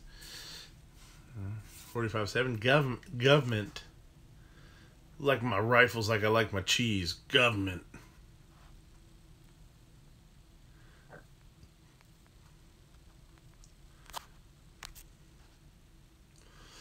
I've never shot a 45-70, and I never really was interested in them until recently, and everybody seems to be like talking about them a lot. Matt bought a 4570. A lot of guys have them.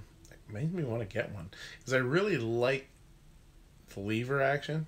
I really want a lever gun. I've always wanted a Model 94 because I used to hunt with one as a kid. So, you know, that was always kind of my go-to, what I, you know, on my wish list kind of thing. But recently the 4570's been like super popular. And I reload so I could load for it. I know they're fucking expensive as shit.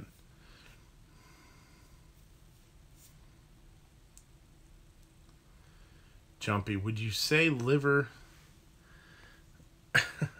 Jumpy says, would you say liver can replace the blood in the sausage? Yeah, it could. You could replace it with sawdust if you wanted to, I guess.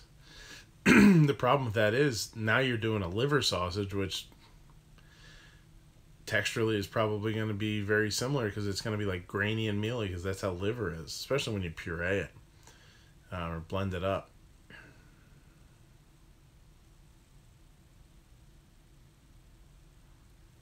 .35 Whalen, yeah. Actually, I was at a shoot one time and a guy was shooting a .45 Whalen. That was a nice cartridge.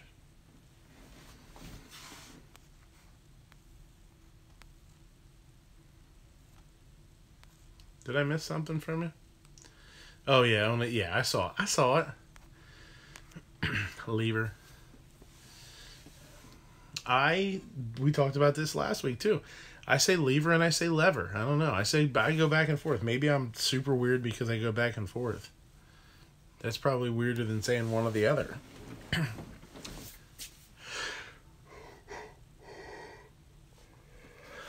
Alan says lever. Lever is what I do with hookers. I lever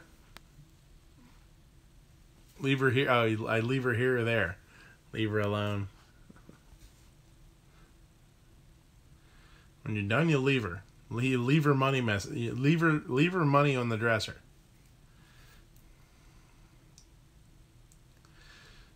Gary says he never heard anyone say lever until Ellis. Yeah, I say lever. I say them both. And now that it's become like a thing, where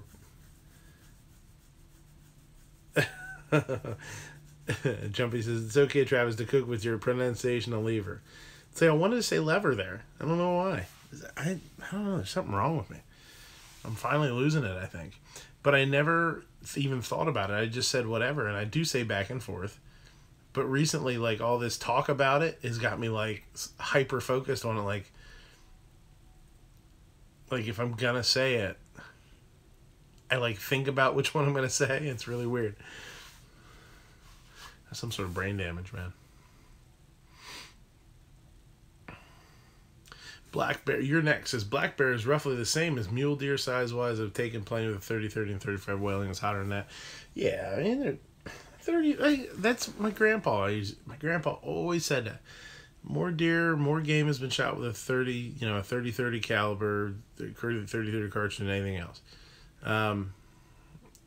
There's nothing wrong with it, man. It's a 30 caliber, America, the U.S., man, we love our 30 cals, right? Yeah, losing my mind. It's gone. Was never there.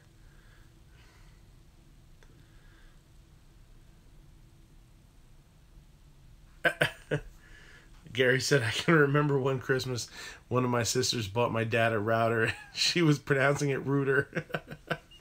We had an argument over it for several minutes.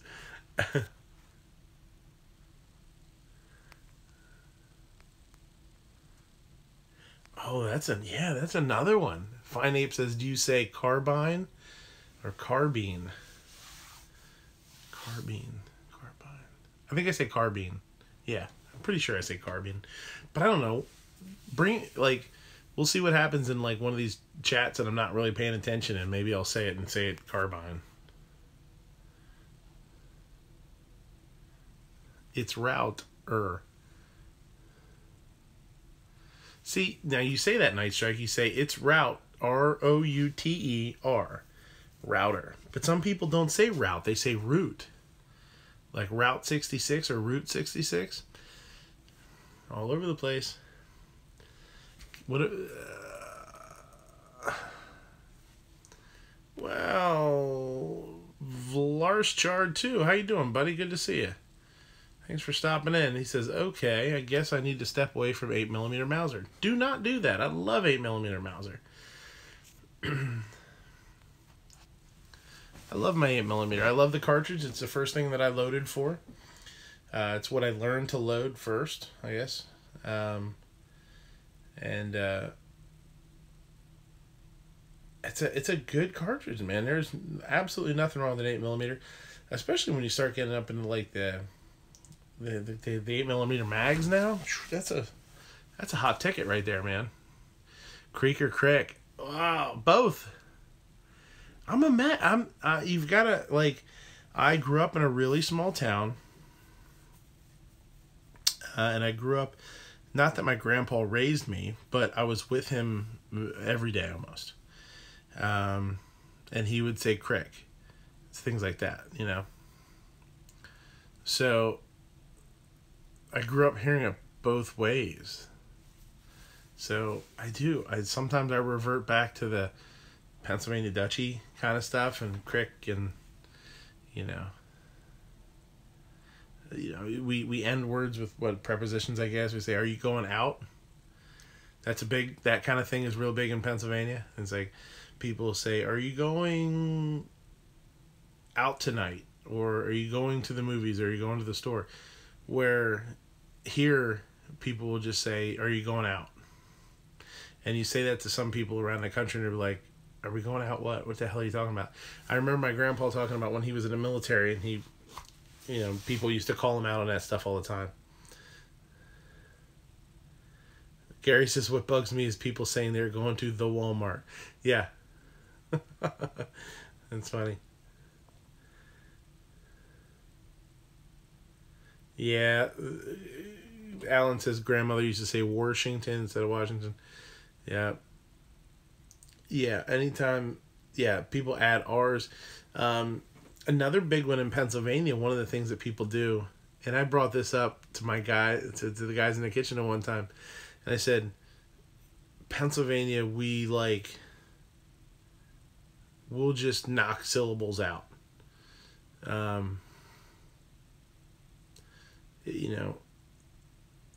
Like the word Lancaster. Should be three syllables. Lancaster. But if you're from here, you never say Lancaster, you just say Lancaster. You just kind of slam it all together and spit it out. But you see that. It's just a way of speaking. Yeah, it's funny. Sometimes you catch yourself doing it, or you actually think about it. It's funny. I like talking to people about that kind of stuff. I like talking to people from other parts of the country or the world or whatever, but especially just the country, because it's more apples to apples. And having them listen to their, is that colloquialisms? Is how you speak? I think that's the word. Nodex says we have people say North Dakota. That's like Utes.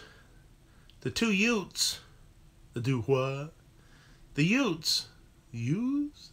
Yeah, that's why I said Utes. Like, my cousin Vinny. The two Utes.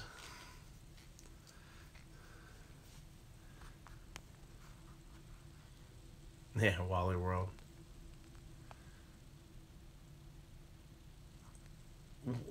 Jorge says, Jorge, you never told me the other day. I asked, or maybe you did respond to me. Is it George or is it Jorge? What do you like?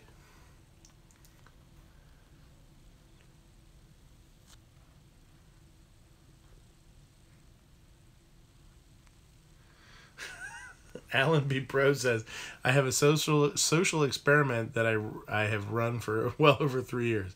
Pick a word to mispronounce once a week. Nobody's ever called me on it. Maybe nobody's listening to you.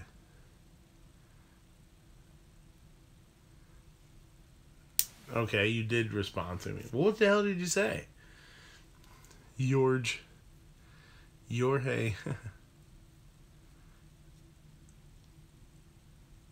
Yeah, I do. I do have a shitty memory. I really do. Okay, cool. George. Okay. Yeah, I worked with a guy that was Jorge, but he went by George too. So that's not weird for me. That'll be easy to remember.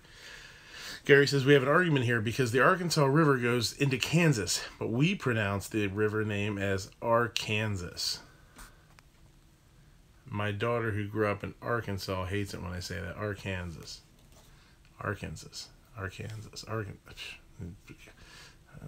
going to pass out here. I'm going to have a stroke. Is that your Kansas or Arkansas? What are you talking about? Which one? People who say Wisconsin. Man, it's hard to read. Like, when you actually try and read it and figure out how you're supposed to pronounce it, it's funny. Wisconsin. Yeah. Arkansas is proper. Only Hicks say Arkansas.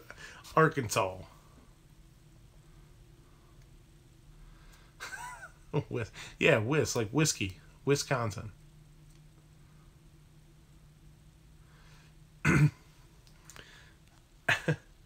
Fine Ape says it's Wisconsin, just like Minnesota.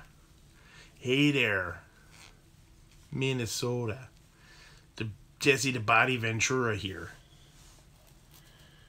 You goddamn Canadians, we're gonna come up there and kick some ass.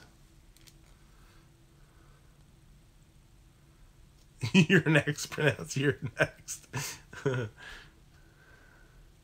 Nevada. This is.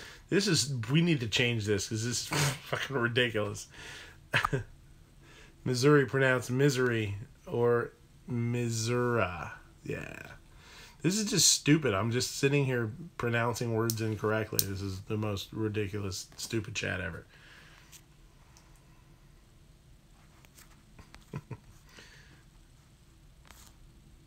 Where was that? Missouri. So, yeah, see, like, in Pennsylvania, if it was Missouri, it would kind of be, people would be like, oh, we're going down to Missouri. M-Z-O-R-Y, Missouri. That's probably how it would be.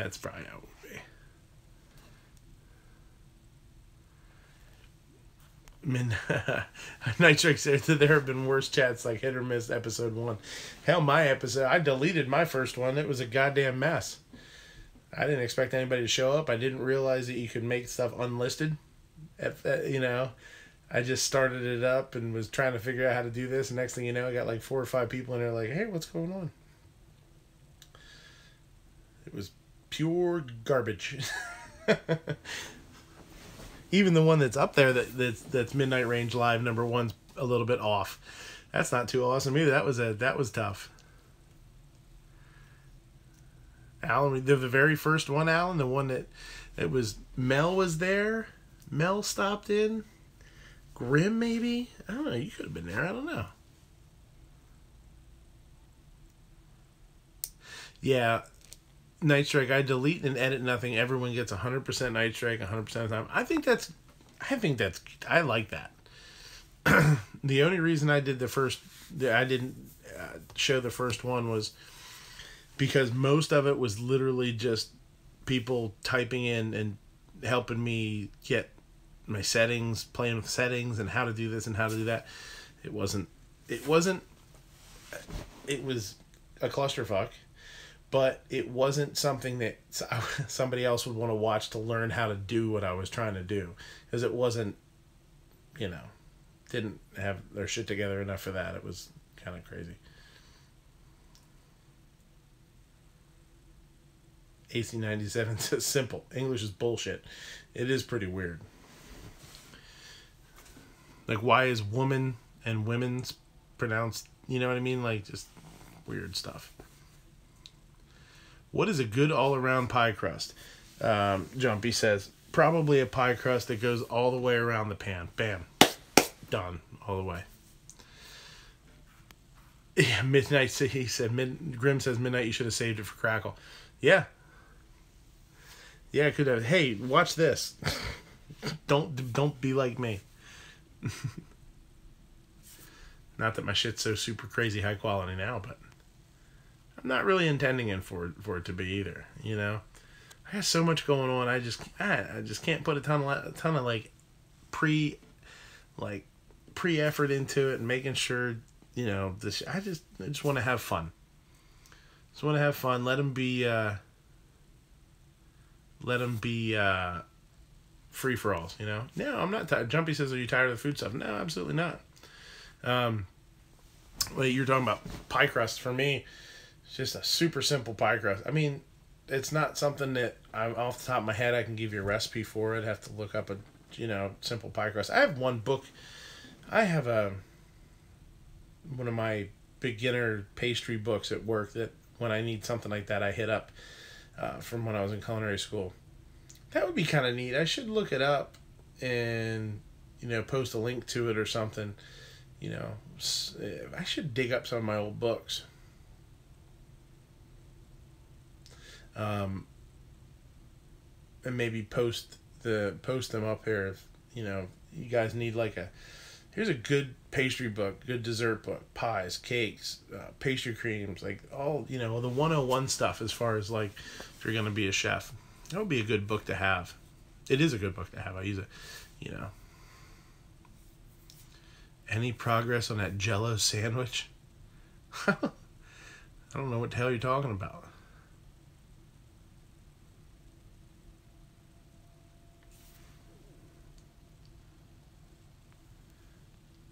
Any secret recipes? I don't really have any secret recipes. There's not a whole lot of stuff that I don't really hold anything back. My wife's got a couple of recipes that she likes because she wants them to be like not family heirlooms, but you know what I mean, like family recipes. For me at the restaurant, I mean, 99.9% of something that, you know, a customer would ask me, it actually came up the other day. The manager came back and the owner, actually, it was the owner, came back and said, "Hey, I have a woman out here that, you know, was asking about something. I don't remember what it was." Yeah, tell her. I don't care. I mean, I'm not gonna. I didn't at the time have the chance to actually go look the recipe up, but I'll tell people what's in stuff. You know, figure it out. You know, have fun with it.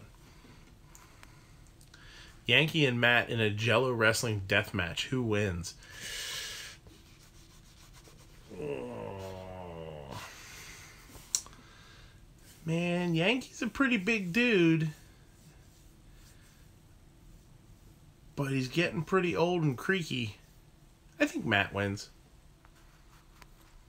There was something up here. Oh, Gary. Recipe for deep fat frying batter, like for nuggets, etc. Yeah, we use a batter when we do. It's a beer batter basically. I mean, it's pretty generic.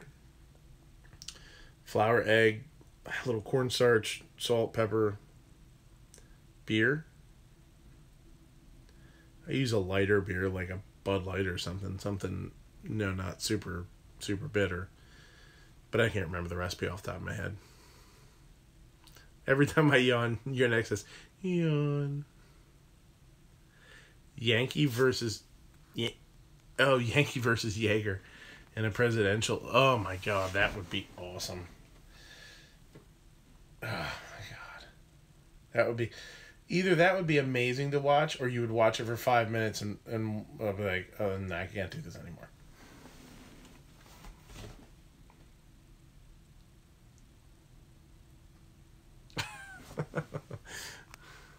Nodak says, hell, years ago my dad and I walked into a store looking for flip-flops and asked the young girl for men's thongs. Did you get one? What kind did you get? Did you get the one that goes in your foot?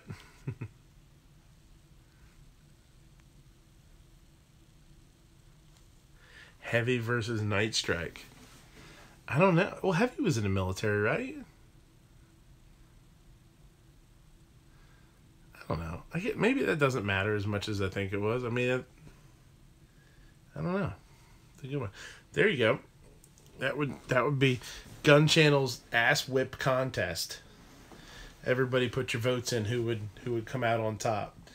Throw out like 20 Gun Channel members and see who votes who up on the top rung. All right. So Night Strike says Heavy has me beat.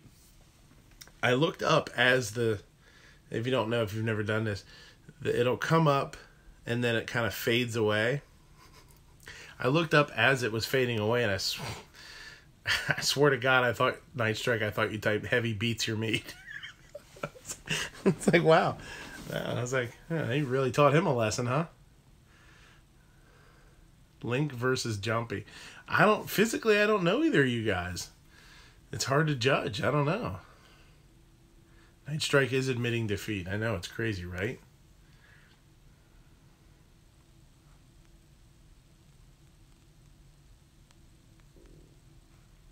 Was it a bad touch, Night Strike? He says, Night Strike says, I'm the only one that beats my meat on camera. Yeah, that's true. It's been known to happen.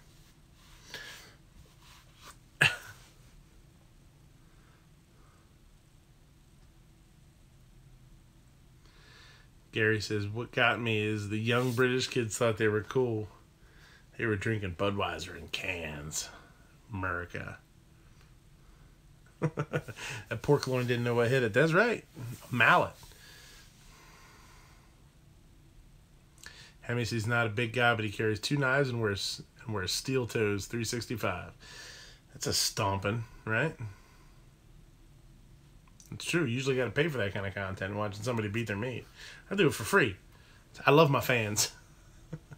Like I said the other day, oh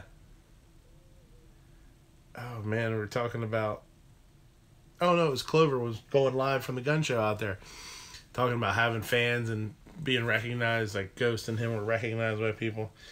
I said, nobody signed any autographs. I said, I told him I have signed every autograph for a fan that's ever asked me for one. Nobody's ever asked me for one. So technically, that's not a lie.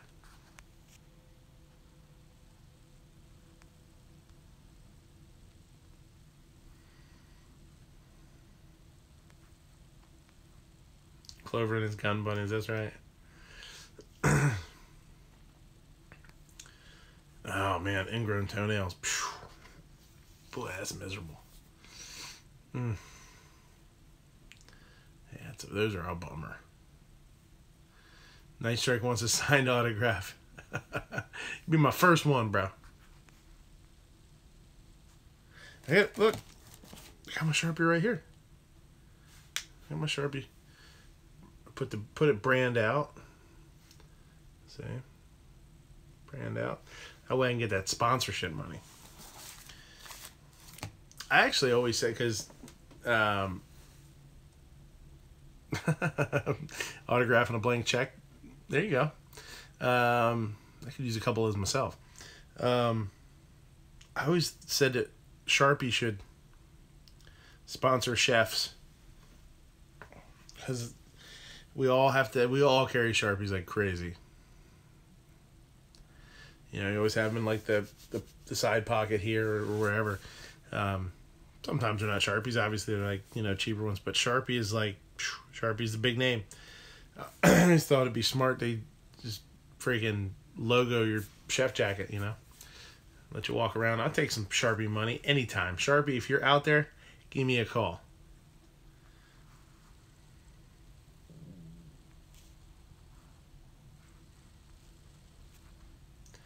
Biker Bob's knife fight. What the hell happened? Was Biker Bob in a knife fight once?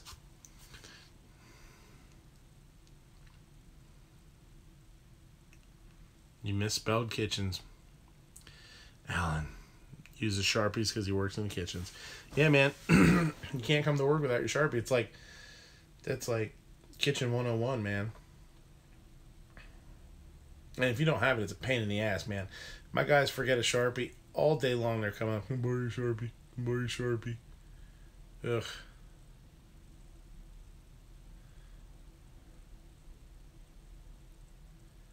He was in a Sharpie fight with Hosh. I don't really know Hosh. I was in a lobby chat or two with him, but never really talked to him.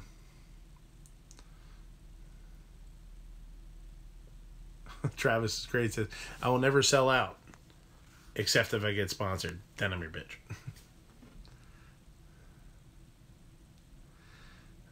Gary carries a USB flash drive on his lanyard at all times. That's nerd shit.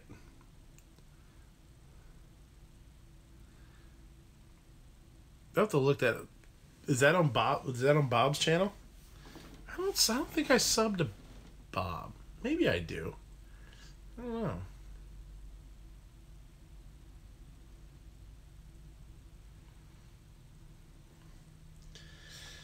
So we're running on 125 minutes. Man, that time flies, doesn't it? So, if you guys have anything you want to talk about, you have any food questions? It's about 1:45 here. We'll give it a couple of minutes here, and then we'll shut it down. Get some sleep. Got to get up early with the little man making breakfast. Dude, time flies. It does, man, when you're in the chats. And, you know, some weeks, like last week, was like crazy. There was so much food. Like, people were really into the food stuff. Jumpy had a couple of questions, and we talked about shit for him forever. Next thing you know, it's like hour and a half, you know? Hemi says, maybe I missed something. Says, yeah, what do you use a Sharpie for in the kitchen? How do you make à l'orange sauce for duck? No cracklebackle, I see. Must be a school night. It is a school night, yeah, it's late. À l'orange. Boy, it's been a long time.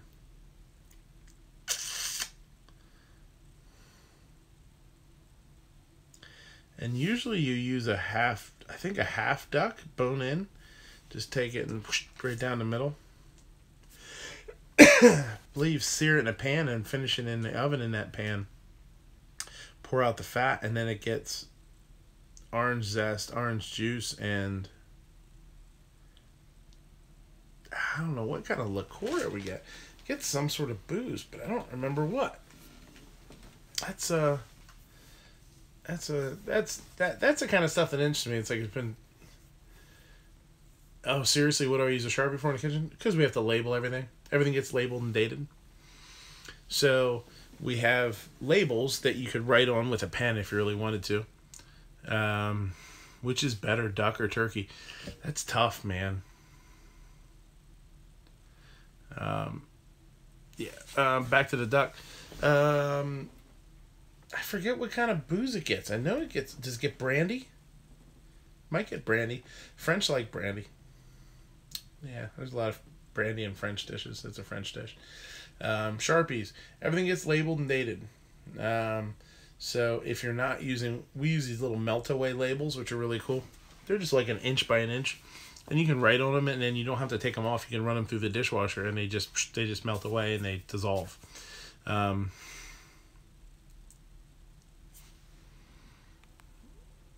Jumpy says, is there any way to spice up store-bought rotisserie chicken without adding that many calories to it?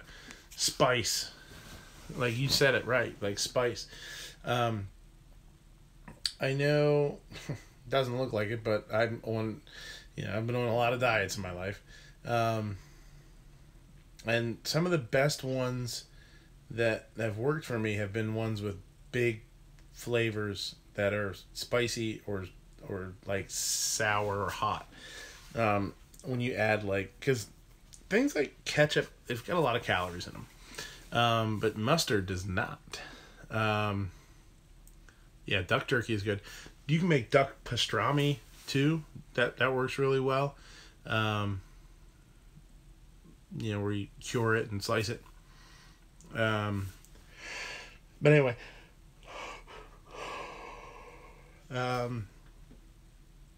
Rotisserie chicken, right. If you like mustard, a really good one would be to do like a mustard vinaigrette.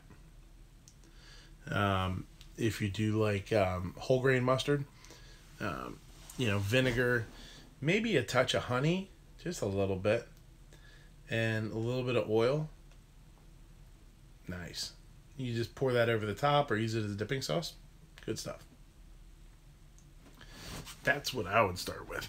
And other than that, I mean, using like, the old standby, kind of like, you do like lemon pepper, or you could do Cajun seasoning, or you could do, another one would be really great. Now, are you jumpy? Are you talking about you bought a rotisserie, like a cooked chicken? What do you do it like? You can get it at the grocery store or whatever. Or are you talking about cooking it yourself from raw? That's probably a little bit, that's a different kind of animal.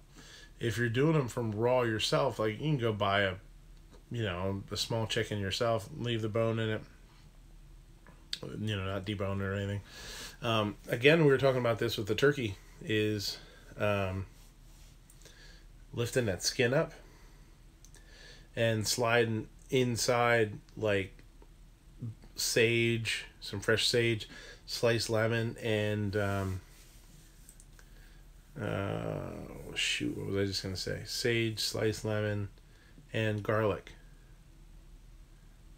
and throw it in the oven. The skin will get super, super crispy. More of the fat will melt off the skin, and you get all that really good flavor underneath the skin. That's good.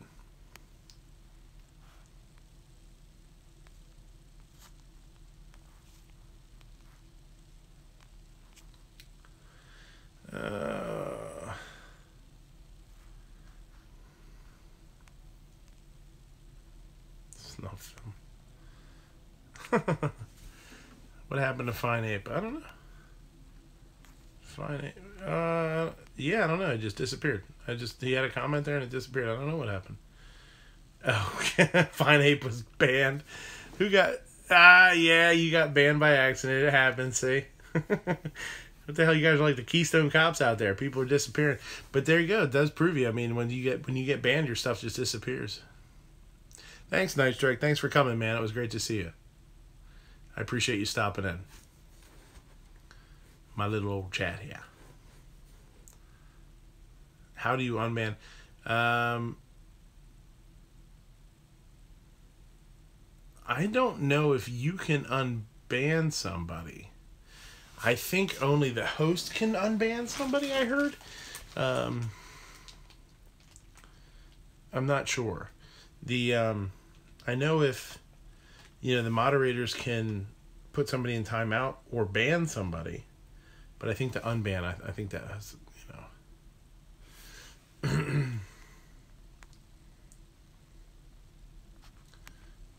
There you go. There you go. There you go, AC. You can just make sure you have the safety on that hammer, okay? You guys that are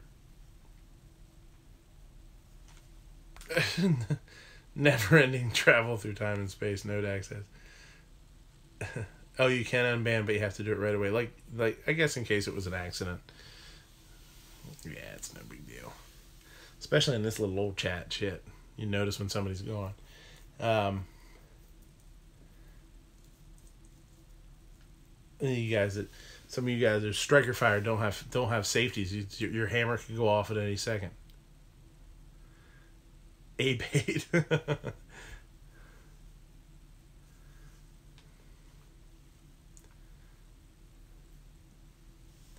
AC's moderator on a lot of channels. AC doesn't believe in safeties. He carries in single action. Carries that hammer at the ready. It's back here. Just waiting for trouble, man. It's like carrying your AR low and ready. Just ready to pull it up. He's just ready to slam it down.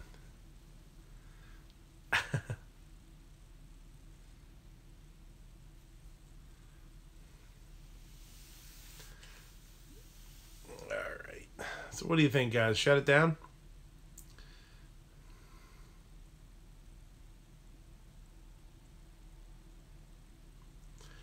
Jumpy says he banned Fine 8 my negligence by not having my glasses and reacting too quickly to take off the menu. Yeah.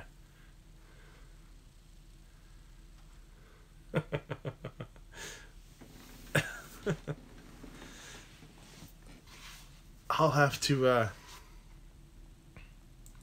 hey, AC, leave when this leave that link in the comment section. I'll look at it then.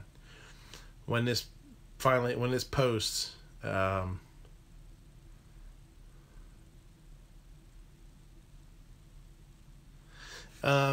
says AC97 should do chats. I was AC is one of the first persons that when I said I can't host, I don't have a computer yet because I'm broke, but Tex Grebner, I just fucking shot myself.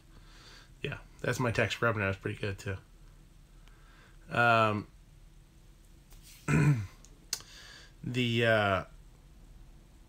Oh shit, what was I gonna say? Oh, AC. AC doing chats. Yeah, AC was like one of the first person that I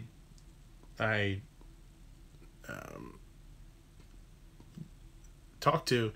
I said, hey, I want to start doing chats. Would you come on and do chats with me? He wasn't interested at the time. Your next says, don't buy a computer, buy another gun and ammo. We had that discussion too a while back. I was like, well, I don't know. What's the first thing I should buy? That's when I started really looking for looking at ARs, wanting to buy an AR. Play stupid games, win stupid prizes. That's right. I just fucking shot myself. 45 right down the leg. Pew, pew. I watched them Serpa holsters, buddy. He's been on chats before with, like, I think there was an old one with Matt. It was either a hit or miss or one of Matt's old ones that they had a panel on. He was one of them. Piggy Bank always says buy toys that go bang. That's right. Oh man, I know. Yeah, that lobby chat. I don't even bring that lobby chat up from last week because I feel bad. It was Phoenix ran away. It was like he was watching his mom and dad fight, and it brought back old memories. He's like, I gotta go. Pew pew bang bang. Fuck! I shot myself. Yeah. Screw shooting yourself, man. I don't want to shoot myself. Travis is great. Says it was messed up. The lobby. That lobby that night. Yeah, that was. I don't know. Did he blow up or disintegrate when struck by the 44 airplane? No, he didn't. He didn't blow up. It was an in and out. It was actually, if you search it, it's actually pretty crazy, and it goes to show you why. I don't know, start shit here, but FMJ's just ain't a good choice for personal defenses. He pulled that out. It went in his thigh, down his leg, and out. And I don't even know if they stitched him up or anything. I think it just was.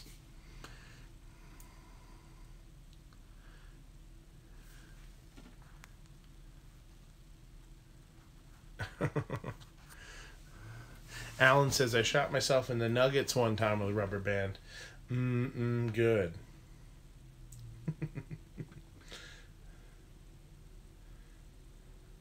I never even really thought about that until now. Like, during these chats, when you watch them live, or watch them after the fact, hey, Mad Sexy, what's going on, buddy? No problem. Better late than never, bro. I just thought about it. Like, you could technically just make up shit.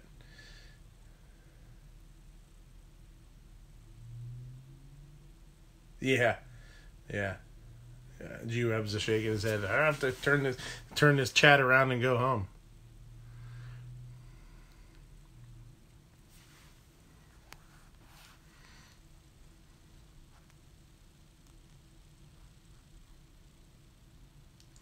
Yeah.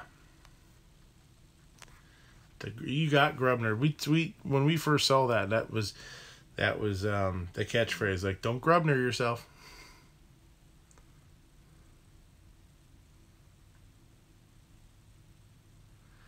AC's not trying to get AC to do a chat. She just hop in a lobby chat, fuck around a little bit. He has the power. You got the touch. You got the power. I'm glad it worked out for you. No, man, it's really cool to see you guys trying some of the stuff. And that's, I know, Alan, I do need a computer. I know. And that's where we're going to get one. We got to get one. We have one. It's just, we've had so many problems with it that it just became like a paperweight. Yeah.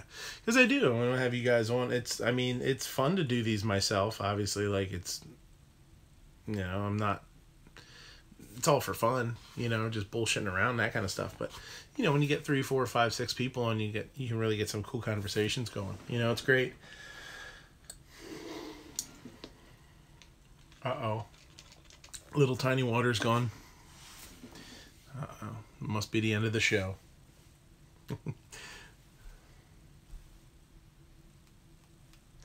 Yeah.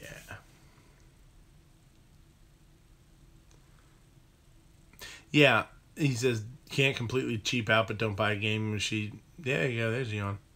No. Water Master Race. Little tiny waters. Yeah, that's why I haven't run out and bought like one of those $150, $175 like half a notch above tablet kind of things, and they're fine for what they are, I'm sure. But we need something that'll do more, And my little guy's 3, so he'll be coming up on school here pretty soon. So it'd be nice to have something that we can do, whatever we need to do and not half-ass it.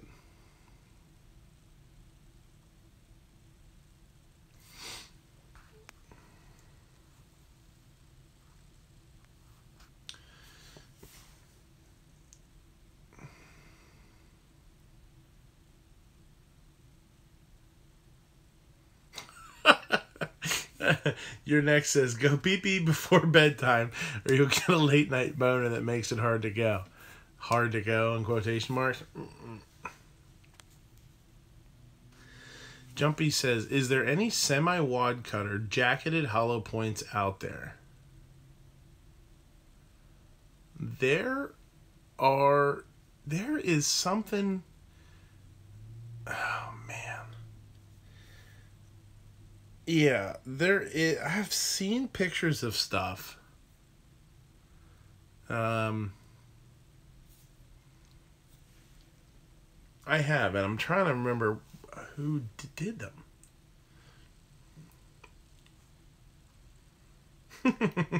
Mad Sexy has a 3.5-inch floppy CPU. I bet you got a floppy CPU.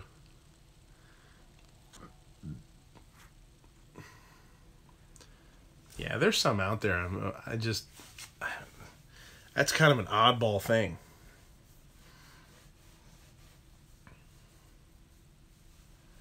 Don't see that a whole lot.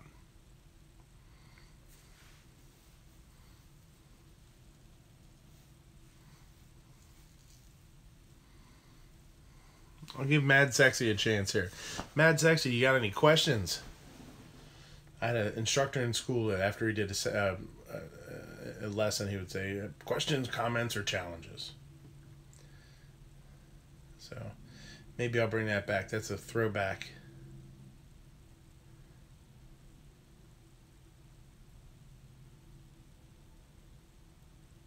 Egg soup, like egg drop soup? Egg drop soup's pretty easy.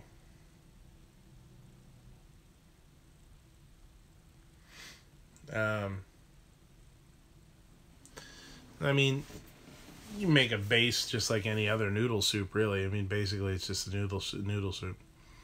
Yeah, or a hot and sour. George says hot and sour. Generally, they are thickened with a little bit of slurry. So cornstarch and water. It gives them, that's what gives them the body, that texture. And we talked about cornstarch a little bit, kind of pluses and pluses and minuses. Cornstarch slurries will give stuff kind of a fake-ish texture or look to them, and it makes it kind of glassy and shiny on top, which isn't horrible, but it does. So basically, you just thicken it with a little touch of slurry, which is cornstarch and water. Okay, go. There's your cue. You're next. So it's already a little bit thickened. Travis is great, says do quail eggs. That sounds pretty awesome. Yeah, it does. It sounds great. But what you want to do is just give it a real little, like a swirl. Like, just sort of stir it around so it goes it's going real slow. And then literally you just pour in, beaten eggs. It's really not any more complicated than that. I've seen where they've added stuff to the egg. I can't remember what they added. It wasn't cornstarch. They added something to help it tighten up a little bit. But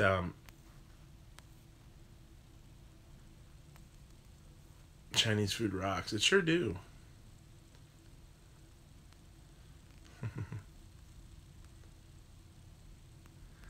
Honey and hot sauce is a better good. Here you go. Here's a ratio for you.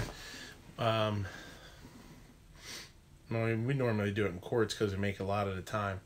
3 to 1 ratio. 3 parts honey, 1 part sriracha. Little touch of salt and pepper. That's it.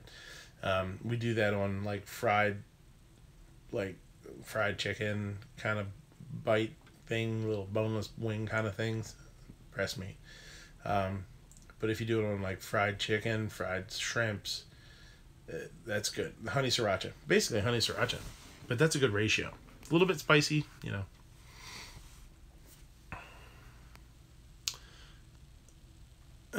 Your next says, will a whole raw egg fit in your belly button?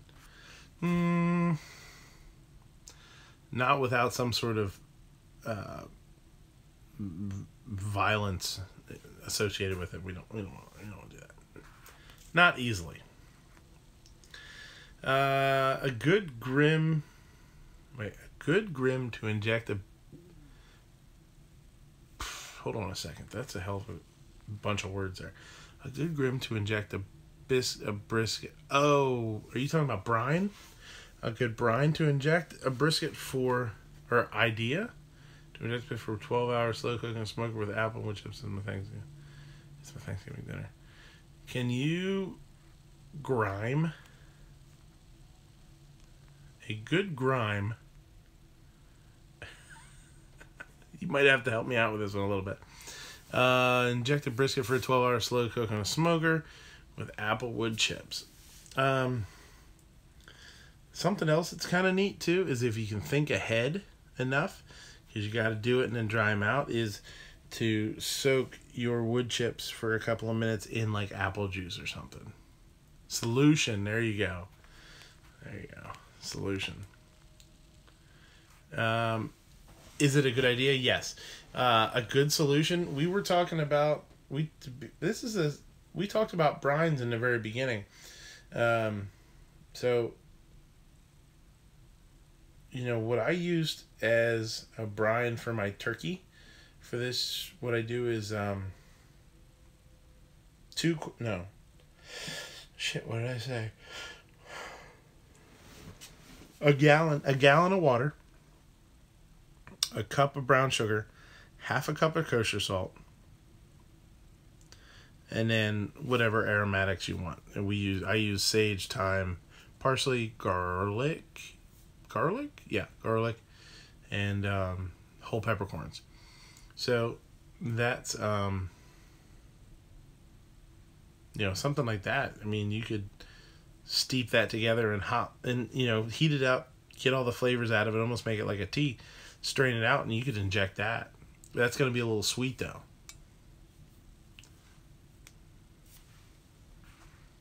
But if you're talking about, you said brisket.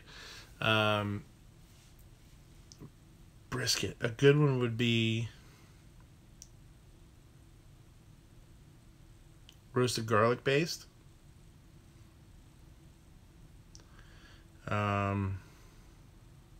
Red wine. So if you took I like cooking, I like using sweeter wines like a Burgundy. So I would do like Burgundy. I would do Burgundy, roasted garlic puree, roasted garlic, salt, pepper, maybe some fresh thyme, and put that in a blender and blend the shit out of it and inject it. I would do something like that. Simple, nothing too crazy.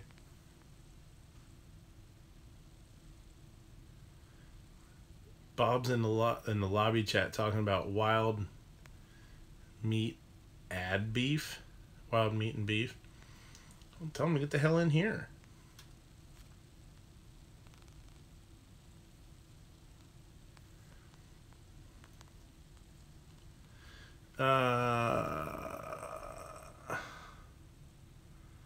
Bull toss. Alan says bull tossed. Hemi says, will Tabasco work as a replacement? Honey Tabasco, I've never mixed. I've never done honey Tabasco, but I don't see why not. Now, Tabasco has more vinegary. More vinegary. So I don't know how much that would affect it. You would have kind of a hot, sweet, and sour. Nothing wrong with that. And then somebody else had a question up there too. What was it? Shoot. Oh, bowl tossed. Yeah. Yep, just tossed in a bowl. Straight up. Not cooked or anything. I like ginger beer and club soda because it reminds me of beer and guys remember when I was hammered in Matt's old chads. Feed the cat, KAHT. What the hell? Hemi says he buys Tabasco, like the 12-ounce bottles, not them 3-ounce shits. Yeah, you can get big-ass bottles of them, too. Every once in a while you can find. There's some restaurant supply places that people can go. They'll sell to anybody. You go in there and you get some crazy stuff. There you go, the gallons, right. You can get the gallons of it.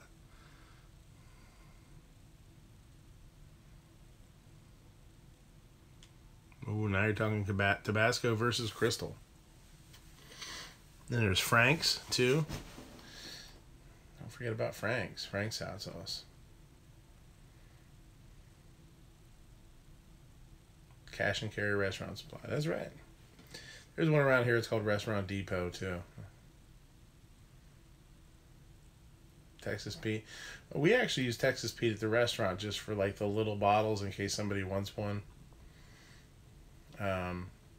I think Texas Pete's a little watery.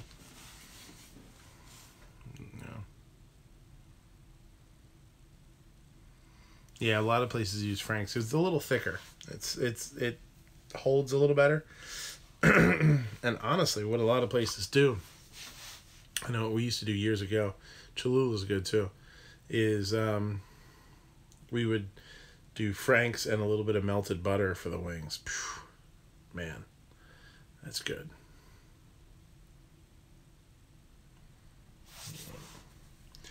All right, we are going on 1 hour, or it's a 1:15 here. It's getting late. What's Frank's? Jumpy says, "What's Frank's?" Frank's is a hot sauce, type of hot sauce. Frank's, Frank's, Tabasco, Crystal. They're all just hot sauces. Alan says, "Do you use mustard on turkeys for color when baking?" No, I've never done that.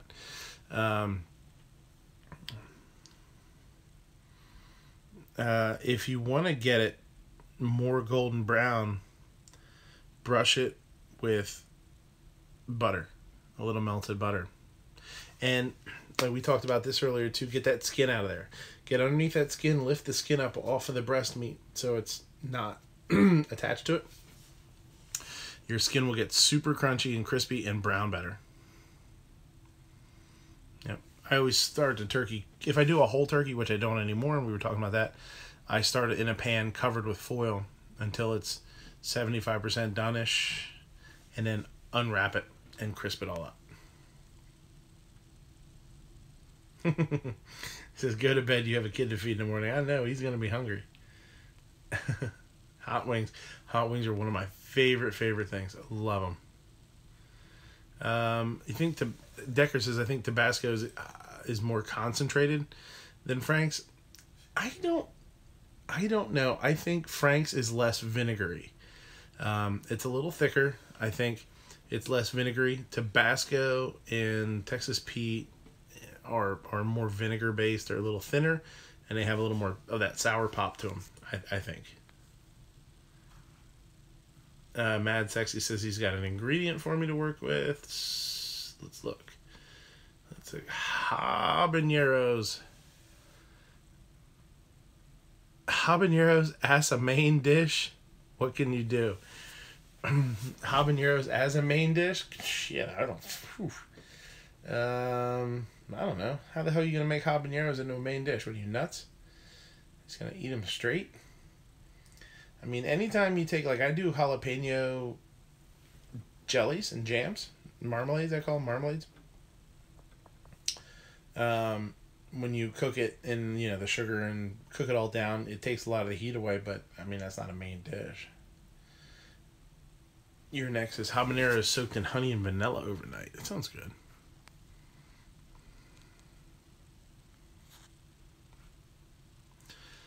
You eat habaneros whole, good for you, man. That's not me.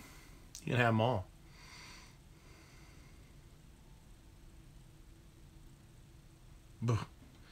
That's a lot of heat, man. Horseradish mustard is my favorite, says Gary. Jalapeno poppers. We're talking about poppers. Pop, pop, pop, pop, pop, pop. You know it.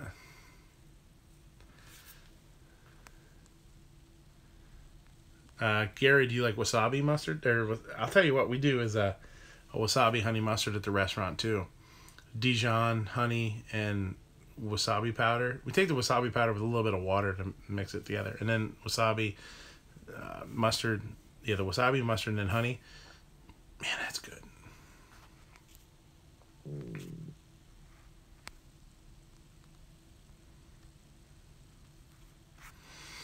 Yeah, the wasabi tends to be, if you ever I should say it this way, if you ever have the opportunity to have real wasabi, do it.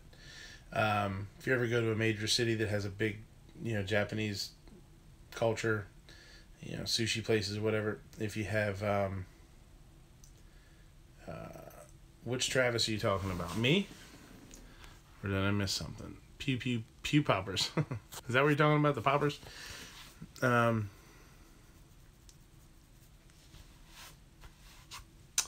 If you ever get a chance to eat real wasabi, do it. Take advantage of it. It's not like the powder at all. The powder is, Travis is saying real wasabi is different than the horseradish. Powdered wasabi is technically just like horseradish, like we would eat, normally, but like real spicy, and food coloring. Oh, the honey wasabi mustard recipe. Man, off the top of my head, I don't know it off the top of my head.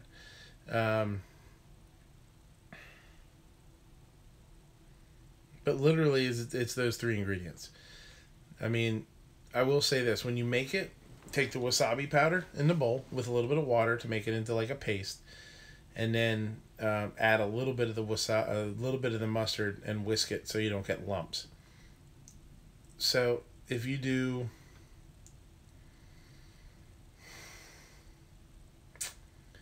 like 2 tablespoons of wasabi powder, a tablespoon of cold water, and whisk that together till it's smooth. Then do like a cup of mustard and 2 cups of honey or something. Off the top of my head, it's 3 ingredients. Just experiment with it.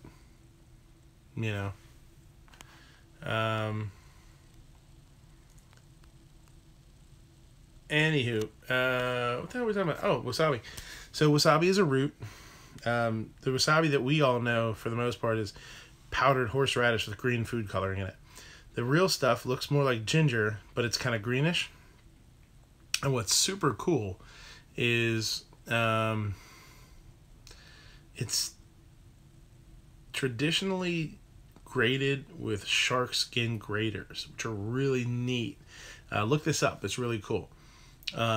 They take these little wood planks or whatever, and they stretch shark skin over them, so it's taut, and they use that to kind of grate it down. It's awesome. It's really cool. And then you just scrape it off onto the plate, but it's less spicy. It's and it's almost got citrusy kind of taste to it, almost a little lemonish, a little. So, all right, let's shut this shit down and get some sleep.